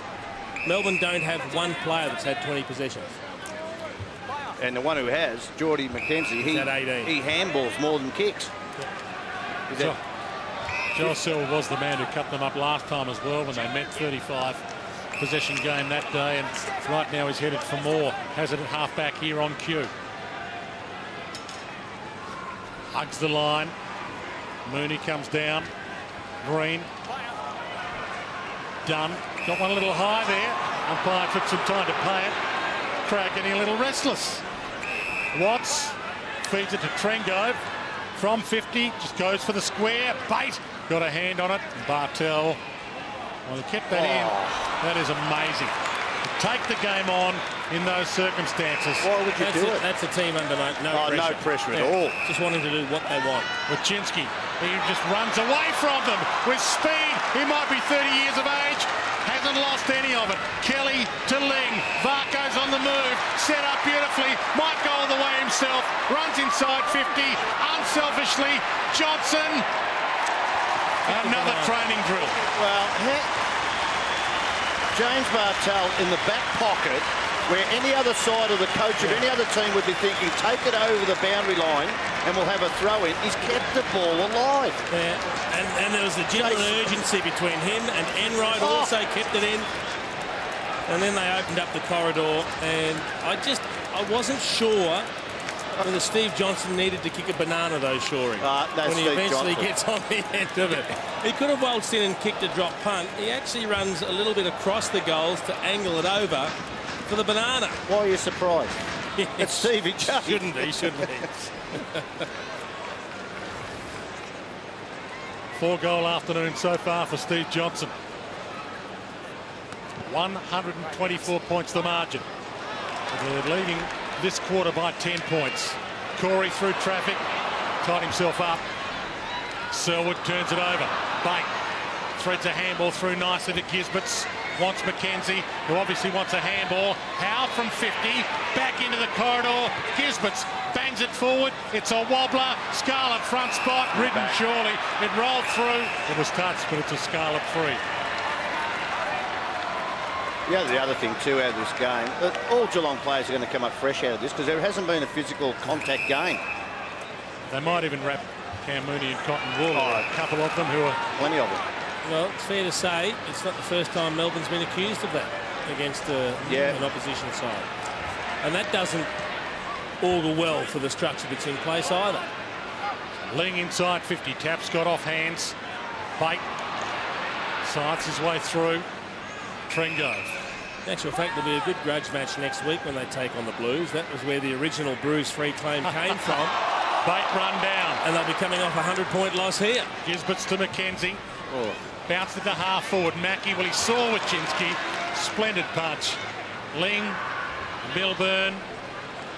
Dazzling performance this from the Cats. Mesmerising to watch. Well, Hawkins is on his own at half forward. If they can get it to him, he's about a kick and a half away. West just pumps it. Ottens. Front spot. Off hands. Tapscott. Frawley. Rivers. Green waited. Had to wait a while. Takes the mark. 1.5 minutes left with three-quarter time. So they won't win the quarter. But at least they've been more competitive, the Demons. Hugs the boundary. Enright this time into Jamar, the bigger man. And now they can run. No one comes at Stokes. Scarlett. A mongrel to half forward. It might work. Hawkins gives it wide. Duncan kicks smothered. Goes back. Gets it again. Has the shot. And kicks it. And that stretches the margin to 130 points. Their biggest ever win over Melbourne Geelong is 127. And they're on track right now for a thumping. The biggest thumping ever at the hands of the Cats. When you're having a dirty day. It was a great smother for McKenzie, but then the ball bounces back straight into the hands of Duncan, who then snaps a goal. Well, he's done everything right, hasn't he? It's a great smother, as you said, and then you think maybe bounce out or go out of bounds, or then your road teammates will come up and tap you on the back when it bounces towards goal, and the man who got it smothered follows up and kicks an easy one. It just ain't happening. 1 minute left to three-quarter time, and the ball up. Kelly came in hard off the square. No prior opportunity. Well, Chris Scott would have his fingers crossed in the coach's box saying, please, no injuries. Please, that's all he'd be thinking to himself at the moment. It's all happy. Barmy doesn't look too happy. Oh, Barmy. He's never happy, Barmy. He's an ex-Demon. He's an ex-Melbourne coach. He doesn't look like what he's looking at. Steve Johnson runs to 50, launches for number 5. Garland thinks he touched it. I think Garland touched that. He can't believe it, Colin Garland. He had gone to pick out another ball to kick out for the behind. He was quick. He was. Well, they can't overturn it unless one of the umpires saw it decisively touched. Let's have a look on replay. And just watch Colin Garland after he touches it. He then goes to the bag to get another footy out. He thinks he touched it. He runs straight out of sight to the bag of balls to get one for the kick out. Tell you what, West Does thought he it was a touch goal. it? Does he touch it? Oh, he Certainly did, looks yeah, like a little knuckle. Looks like he got the fist to it, and he's clearly in front. He runs over to get another ball. So the dirty day continues. It won't have a big impact on the result, luckily. 35 seconds. The Cats got one more left in them before three-quarter time. Selwood caught high. Hands off to Christensen. Johnson on the march. So to Mooney. Buffeted. Down to 20 seconds. Christensen back inside. Johnson, who can smell another one. Unselfishly to Corey. Unselfishly to Varco. Time to steady. Number 28. Tell you what, just watch Cam Mooney here, boys. Again, a second effort. The ball comes into him and he fumbles at ground level, but he keeps the ball alive because he was desperate. Just watch it. See that tap? That was the one tap, because if he'd gone anywhere to the right, there were Melbourne players around it, but by keeping that ball to Christensen, by tapping it on, he allowed them to keep alive inside 50, and then the handball finished it off. The highest score ever kicked in the history of the game is 37 goals, 17. The Cats have 28 goals, 8. In the shadows of three-quarter time. The Cats' highest ever score here at Skilled Stadium is 35 goals. I'll give that a serious run. They're certainly on track to beat their highest ever win here at Skilled, which is 129 points. So this heading for the biggest victory of all time here at Skilled.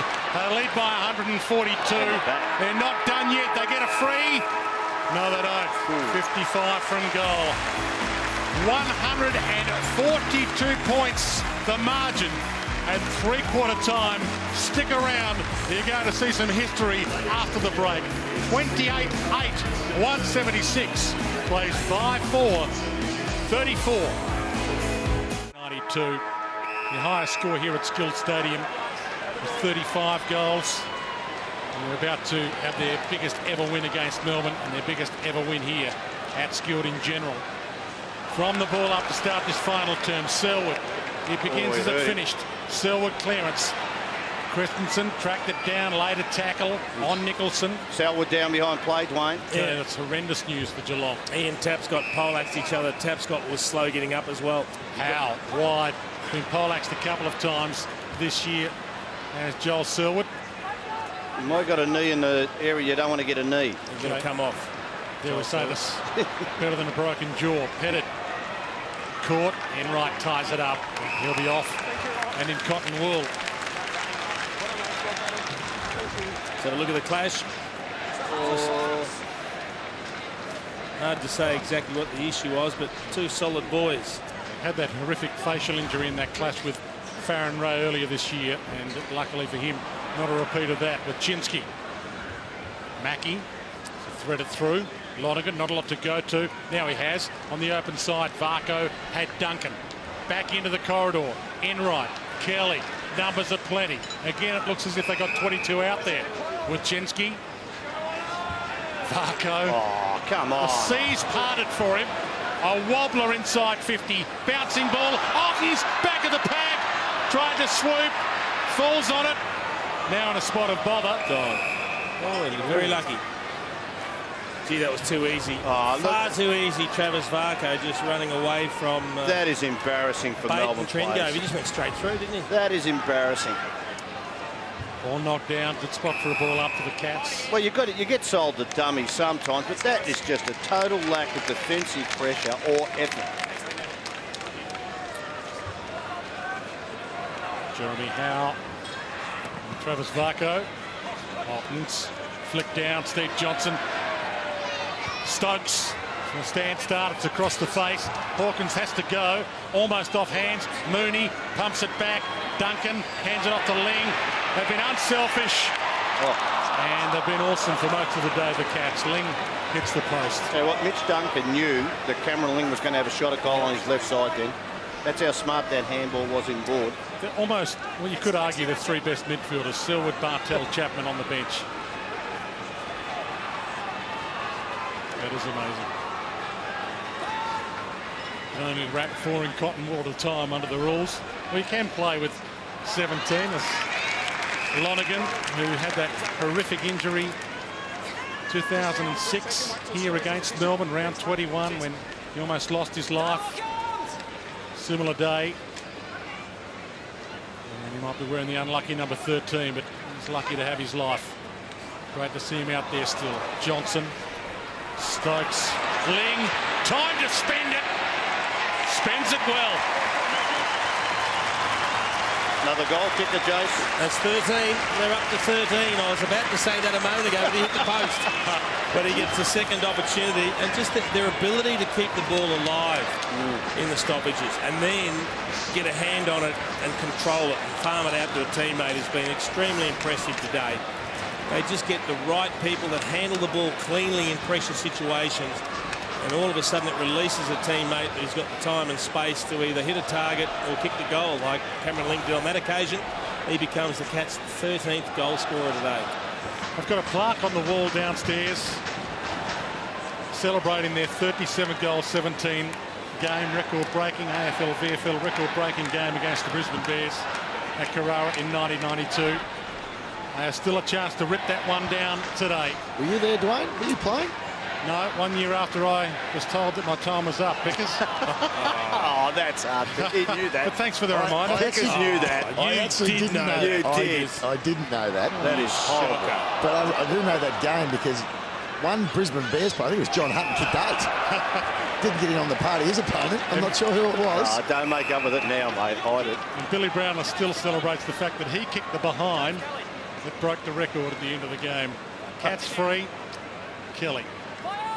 He wants a handball. Bartel.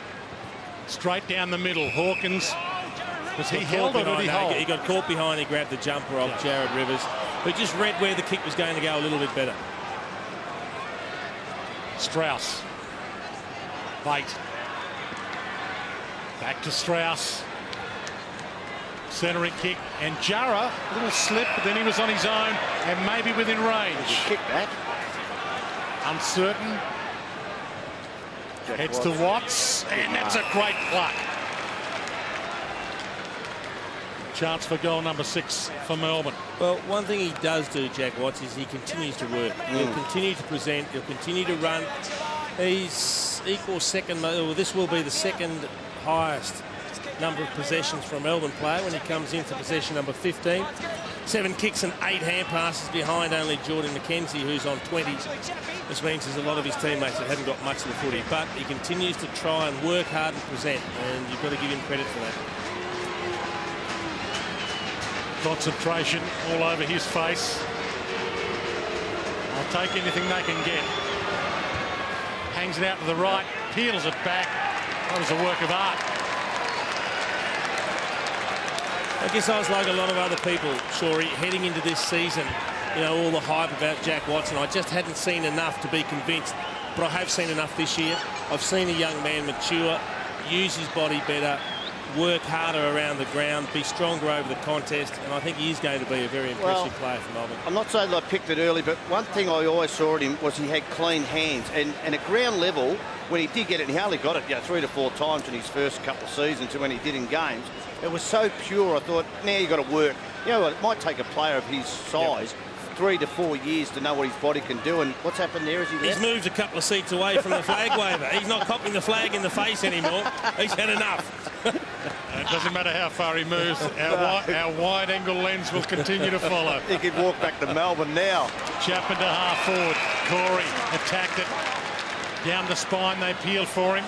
Chapman, if he wants him, floats it with a torpedo. Back with the flight, almost. Mooney off hands. Misses. The moves. Stuck on 5. Had 5 straight at one point. Now has 5-3. But it's been a fantastic return game. 144 points the margin. Long kick out wide. Rivers held on to by Mackie.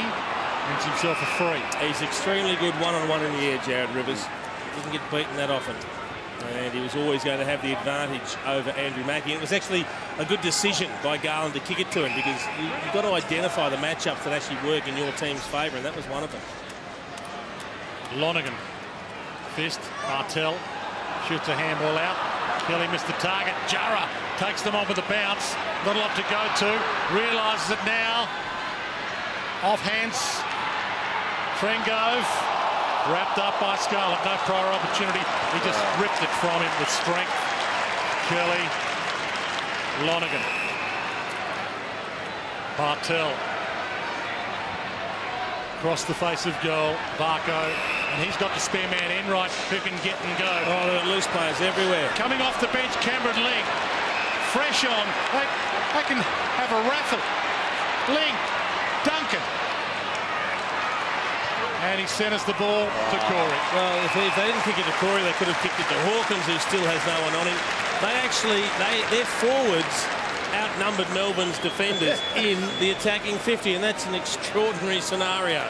And you know what? You can take it all the way back to Scarlett, who refused not only to get outmarked, but also then to strip the ball from his opponent and set up some run.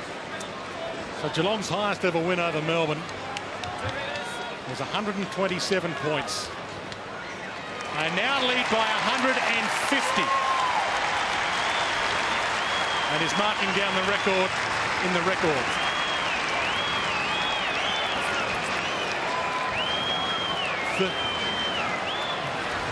So look at Matty Scarlett. He was just on the edge. He got away with as much as he could, but he played it well. And then he pulled the arms away when he needed to, then won possession of the footy. And they could have raffled it. Absolutely could have raffled it. And you'll see bottom screen. Look at Tom Hawkins on his own. He doesn't have an opponent, but it was a better kick to Joel Corey because he was in the corridor. Just wonder whether Tommy Hawkins demands the ball enough, you know, by action, by hands and verbally, because I would have been screaming, I would have been jumping, you would have had flag waving if you could to make sure that I was going to be on the end of that. Just Matty Scarlett, as Liam said, his competitive nature did not want to get beat. Chapman thought he had a clearance there. Christensen had a pluck from his grasp. Stokes to Bartel. Have not stopped running the Cats. Bartel driven into the deck. That hurt. Face planted. No free. He can't believe it either. He says, "You're kidding." He's going to get the grass out of his teeth. The Brownlow medalist. Oh, straight in the back of him, Brad Green. Chapman on the release punch. Pops it. Hawkins caught behind. Caught behind again. He's given a few away to Rivers. Dangerous kick. Duncan! One hand. Couldn't pull it down. Selwood. Mooney. Duncan. Stokes. Wrapped up. He didn't know he was there. No prior. Nicholson's got him. And doesn't win a free. Matty Stokes just did not know he was there at the end. Well done to Nicholson to get this stop play here. They'll be dangerous. Look out for Johnson or Chapman. Normally get free on these. Otten's perfect palm down. Corey. Selwood bends it back. They've got 31. And another goal kick. Oh, they haven't got enough part on the list to put them in. 14 goal kickers now for Geelong. Harry Taylor's been subbed off, so he won't be kicking one. James Kelly hasn't kicked one. Tom Lonergan, another defender, hasn't kicked one. Matty Scarlett, another defender, hasn't kicked. Paul Chapman hasn't kicked one today. Oh. Corey Enright, Wojcinski and Milburn, the others that haven't kicked goals. So there are potentials from all goal kickers today for the Cats. We just saw then on the replay how reactive the Melbourne defenders and midfielders are, all getting sucked to the contest. You knew that was going to be flicked out wide. It wasn't a great ball up, and Otten's got there first, but it was always going to be smashed wide. You couldn't imagine 30-plus goals being kicked by the Cats and Paul Chapman not amongst them. And the ball up. Ton of time left in this for the Cats. Gisbert's wrapped up. McKenzie couldn't break free. Still can't break free. He does have a dip, though. Yep, and he's over it and gone. Yeah. Yep. You've got to wrap him up. As we mentioned, his 84-year-old grandma, who came from Terang today for the trip. We'd be proud of him. One of her rare games at the footy. Well, she doesn't want to rage quit, but I think she might have watching this, Dwayne, at 84. It's going to be a late finish. So many goals scored. It's getting dark here at Skill. West. But bright stars everywhere for Geelong. Short pass. Hawkins this time. Whose handball was that in the middle of the ground? I think it was... I'm trying to think. Mitch Duncan, was it? With the quick, no look-away handball. There's West, but watch this handball here. Mitch Duncan. Oh, the look-away. Love it. Most goals they've ever kicked here at Skilled Stadium in the history of this great club, and they did play many early games against Melbourne and against all teams at Corio Oval, which is down the road from here, not at this particular Cardinia Park precinct. Is 35 goals, the most they've kicked here at Skilled. This for number 32. Geez, hit that well. Oh. That's out of here.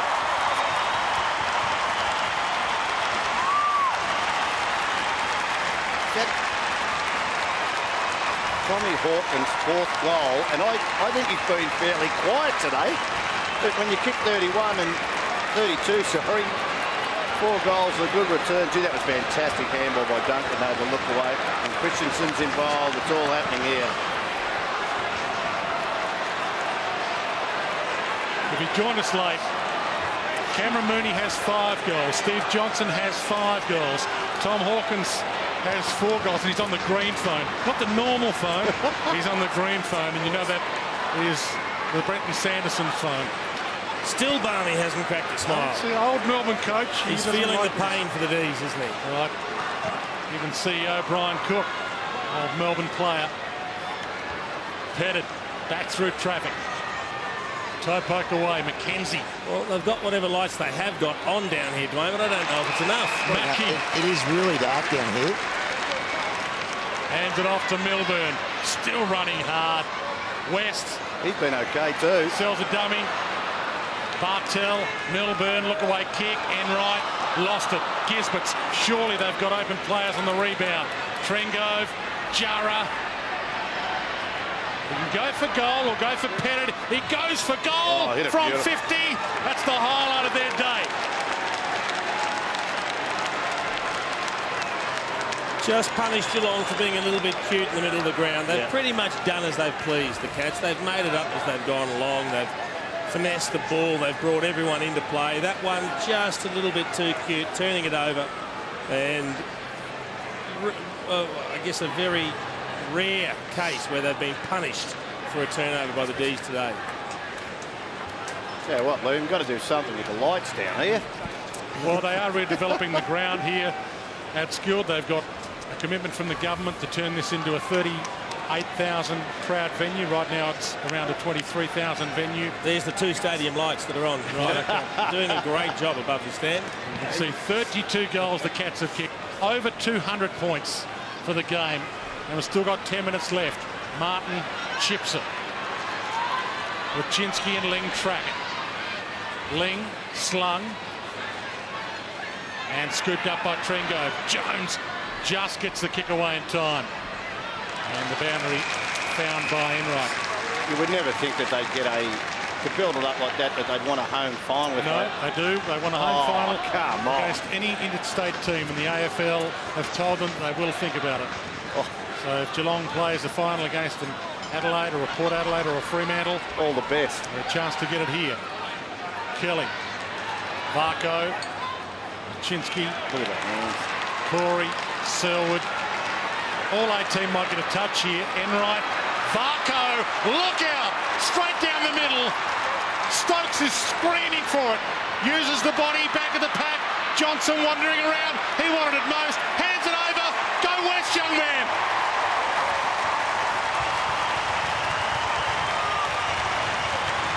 Well, as good a handball chain you will see. If you're talking about rebound football from the defensive area of the ground, this was as good as gets. Selwood was the one to get it out in the open.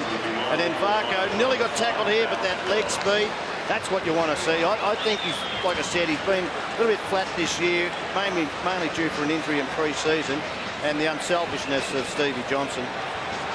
Finished off by Trent West, who I think's been very good, especially in his tap work in the centre bounce. 33 goals right now.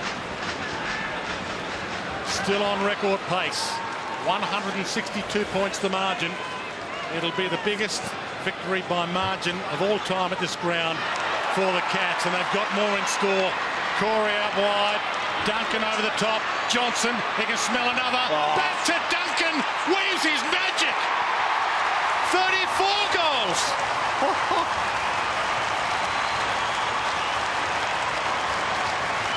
This is just extraordinary.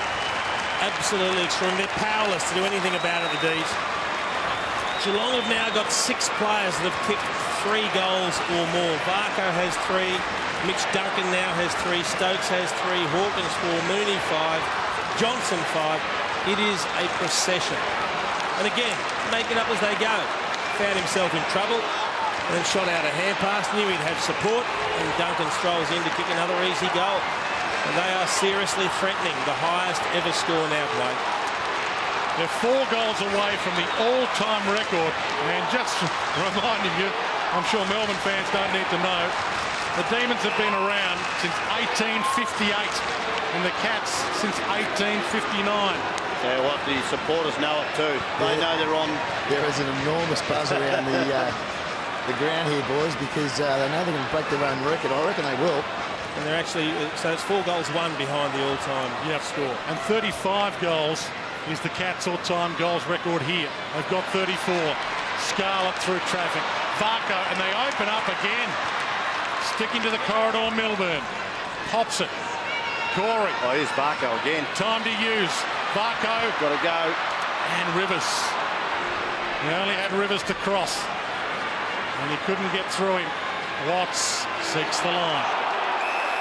Oh, he's paid deliberate running out of bounds with the footy. He knew he was out number 2 to 1, and certainly that was the intention, but gee, that's tough. He says, what do you want me to do? I don't know if they'll break the record. They might have to call this for bad light. It is amazing being here. The greatest margin of all time is 190 points, by the way. He stands at 168 right now. High kick. Ottens, fantastic grab. Good one-on-one between the two premier ruckmen of these teams. There's some unbelievable signs in there for the Cats at the moment, just all their good players. Well, but if we try to give people an idea of how dark it is, Dwayne, it looks brighter on the TV. You're doing a great job calling because it's very difficult to distinguish who the players are out there. Well, I'm happy to take over if you can't see them, Dwayne. I'm always fancy myself as a caller. Varco. Steve Johnson's on his own. This for goal number 35. Cameron Mooney's got 5. Steve Johnson's got 5. There's a chance for number 6. And we're ticking into time on final term as we speak. A ton of time left for this record to be broken. Stevie J. Doesn't get any better than that. They've got 35 goals and the all-time record is 37. And they've got 8 minutes to do it in, Dwayno. Gee. Give you an idea of how lopsided this contest is, Sherry. 61 inside 50s to 30. Geelong have got 5 players with 30 possessions or more and 7 players with 20 possessions or more. Melbourne have got 1 with 23, and that's it. Well, I didn't think, after three-quarter time, I thought, well done to Melbourne. They had a real dip in that third quarter, but as you said, they've got to hang in there for the next. This has become probably more embarrassing than what it was at half-time.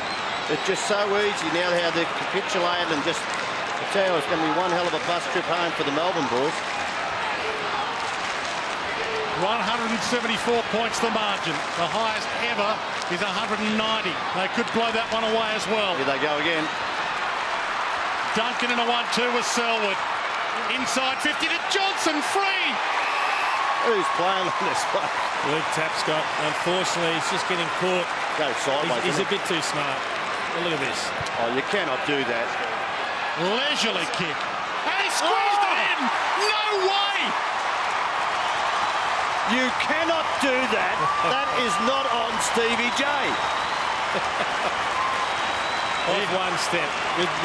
Oh, that is ridiculous. An arrogant air about it, wasn't it? Oh, no. Matter of fact, in the end, I thought, well, this is overplaying it, but look at the clearance work. Just numbers of the ball. Selwood's been just brilliant today. And Stevie J just moving laterally. They cannot go. And here, that is 45 metres out. 41 possessions for Joel Selwood. And now 33 possessions and 7 goals for Steve Johnson. He kicked 7 earlier this year. That's his biggest ever haul. Equalled. And a ton of time left in this. They've got 36 goals. Just a reminder, if you joined us late, 37 is the greatest goal amount ever kicked in the history of the game. The Cats are 1 away from it. 22 minutes gone. Final term. It's a full house here. I think more have come since three-quarter time. Word's got around. Get here. Watch some history. Chapman. Can't get it out in time. Umpire sorts it out with the ball up. I mentioned the greatest ever margin, 190 points, the biggest ever blowout in the history of the game. That also was against Melbourne by Fitzroy. And they kicked 36 goals to Melbourne 6. They've maintained their 71% kicking efficiency, Geelong. Been very impressive. McKenzie wrapped up at a long time. It is almost black here. Yep, it is almost night time. Can't see. You can't see it on your screen, but it is amazingly dark. And we'll get another ball up.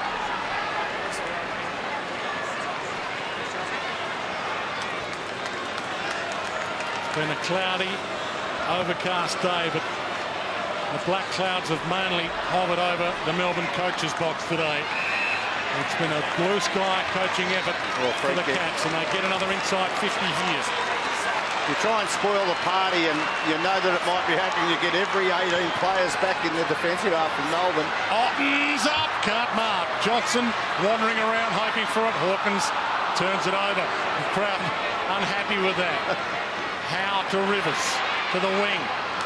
Bate jumped early, missed it. Wachinski doesn't want it to go out. Keeps it alive. A 1-2 with Melbourne. Takes on Howe with pace. Back to the top of the square.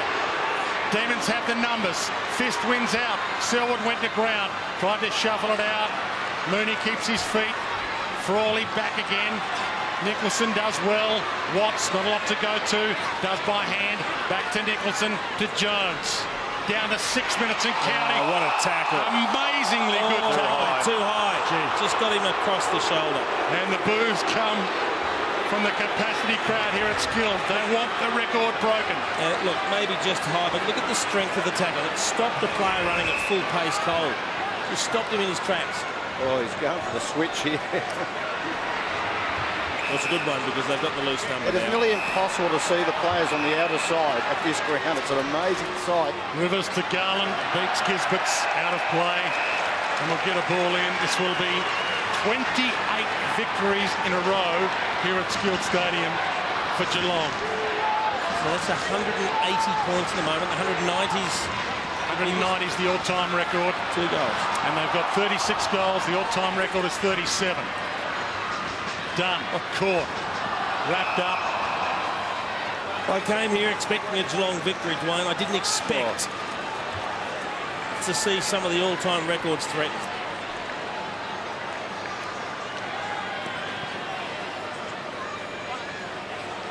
Lull. Gisbert's extracts a kick. Cats have the numbers again. Scarlett and Melbourne should combine. Should come to the open side of Down the middle. Have numbers. Cameron Ling. Howe. Little slip. Tunnels it out. Caught. Dragged down. No free. Bate. Back against the flow. Nicholson. Bang. He took him on. Got it up. Jones. Just in time. Green had a lean day at the office. Pops it to Gisbert's. He can take 30 seconds off the clock as well. And should. I don't want to be part of the all-time worst performance. It's like they've heard, hasn't it? It's like just the last 5 minutes have gained a little bit of control.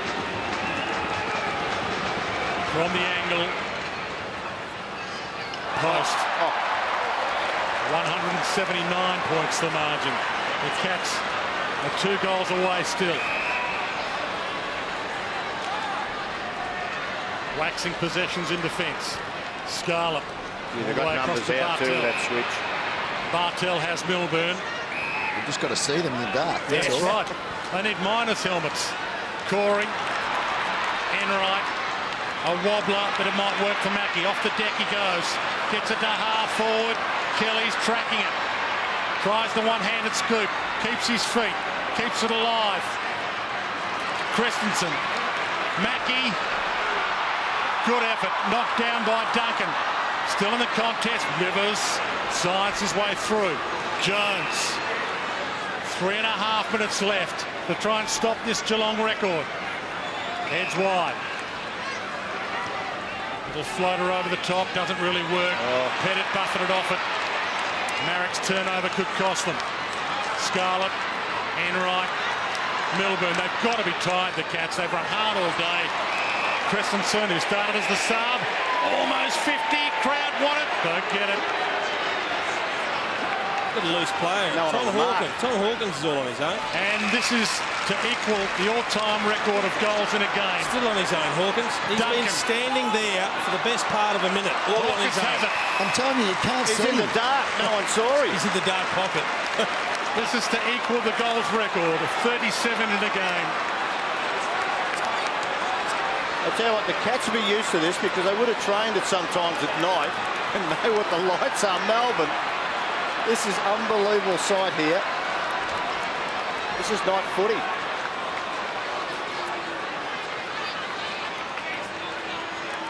A hush. Oh, he's done it. He might be oblivious to it, but the crowd know. They've kicked 37 goals. They have equalled the all-time goals record in a game, and we've got 2.5 minutes left. Still 7 points behind the all-time highest score, so they need 2 more scores. But this is extraordinary. And it's consumed our interest from a very early point in the game stage because it's been so one-sided. Well, in a macabre way, you just worry about the repercussions in a number of areas. Just the power of this Geelong side, the inadequacies of the Melbourne team and the effort here and the coaching issues. It's become an amazing day. 2.5 minutes from more history. Selwood can't get the takeaway. Lays a good tackle on Gisbert's. Tied up by Corey. Wachinski in there. It comes free, but the umpire calls for a ball up, and the clock stops. What's impressive is there's still an urgency amongst the Geelong players to win the stoppage, to get the ball forward, to rip it out of Melbourne's hands. Ottens knocks down. Marrick back with the run. Jones, he lost it. McKenzie, gang tackled. It comes free. Too high on Tapscott. Old-fashioned coat hanger. Ticked inside, 2 minutes to go. The Cats need a 38th goal to break the record of goals kicked in a game. Ling out of side. Good Clark. Trengove in the darkness. Heads wide. Cut off by Enright. Here we go. Can they go coast to coast? Scarlett short. Wachinski back in the corridor. Sees the open Corey. Hits him. He wants a runner. He gets one. Johnson almost stumbles. Needs a chest. A wobbler inside 50. Horrendous kick to gather for all he does. To Green. To Sylvia. Down to 1 minute and 20. Bartel. Fantastic contest. Mackey sides his way through. A mark. They get one on 50. Selwood. He's got the short if he wants it. Can they get a 38th goal? He lines up from 50. He sends a bomb. Top of the square. A free kick or a goal. Off hands. Behind. And we're down to 53 seconds. 1 goal now to tie the all-time highest score. Quick kick in. Strauss to the outer side. Dunn gets there. Takes the mark. We're down to 45. The boos for Lyndon Dunn for 2 reasons. I didn't think they could see who it was going to be booed, but Strauss holds it up. Well, they shouldn't give the ball back now, Melbourne. We're down to 30 seconds. He gets told to go. Backwards. He needs to go. Thinks about a handball. Pressure comes. He gets it wide, and now they should mop up the seconds. It will still be Melbourne's biggest ever defeat by the Cats. Almost a turnover. Still a chance. 16 seconds left. A tire. He's gone. Is he gone? No. 10 seconds. Can they get a goal in the last 10 seconds? The lights just went out on the stand. In their history of the game is 37 goals, 17. They have 37 goals, 11 right now. They turned the lights out, Wayne. The flick down. Kick smothered. They get it inside 50. Green comes hard. Gives it up to Watts. They should take the remaining seconds off. The crowd goes up as one. They have seen history in a couple of forms. This is Geelong's highest ever score at Skilled Stadium. It has been a feast like we have never seen before here. And it could be the last supper for Melbourne. 37 goals, 11, 233 to 7 goals, 5, 47. Geelong's highest ever score at Skilled and their biggest ever win over Melbourne. 186 points. Let's go downstairs. Liam Pickering. Well, Stevie, were you aware that the record was on offer there in the last quarter? Only when I come to the bench, it's about 30 seconds to go, so we had a fair crack at it. So you certainly did. You equalled the amount of goals, the most goals in a game. Wonderful performance by the team. yeah, everything seemed to go right today, and our confidence grew as we pressured them and scored goals on the back of that, and I guess they lost a bit of their confidence. The pressure was the key today, wasn't it, really? Yeah, well, we talked about a four-quarter effort, I think, against Richmond. We had a great first half last week, and Scotty just mentioned half-time. We've got to be able to, take good form in for 4 quarters, so we did that, and I think he'll be pretty happy. I think he'll be very happy. 7 goals for yourself, really good to hit some form. Yeah, it was nice to kick a few goals, and I think everyone did, so Yeah. How'd you go in the last quarter, mate? Could you actually see your teammates? Could I see them? Well, it was pretty dark. Oh, yeah, the lights went off. I think it was actually a bit better when they went off, but yeah, we seemed to find each other all right.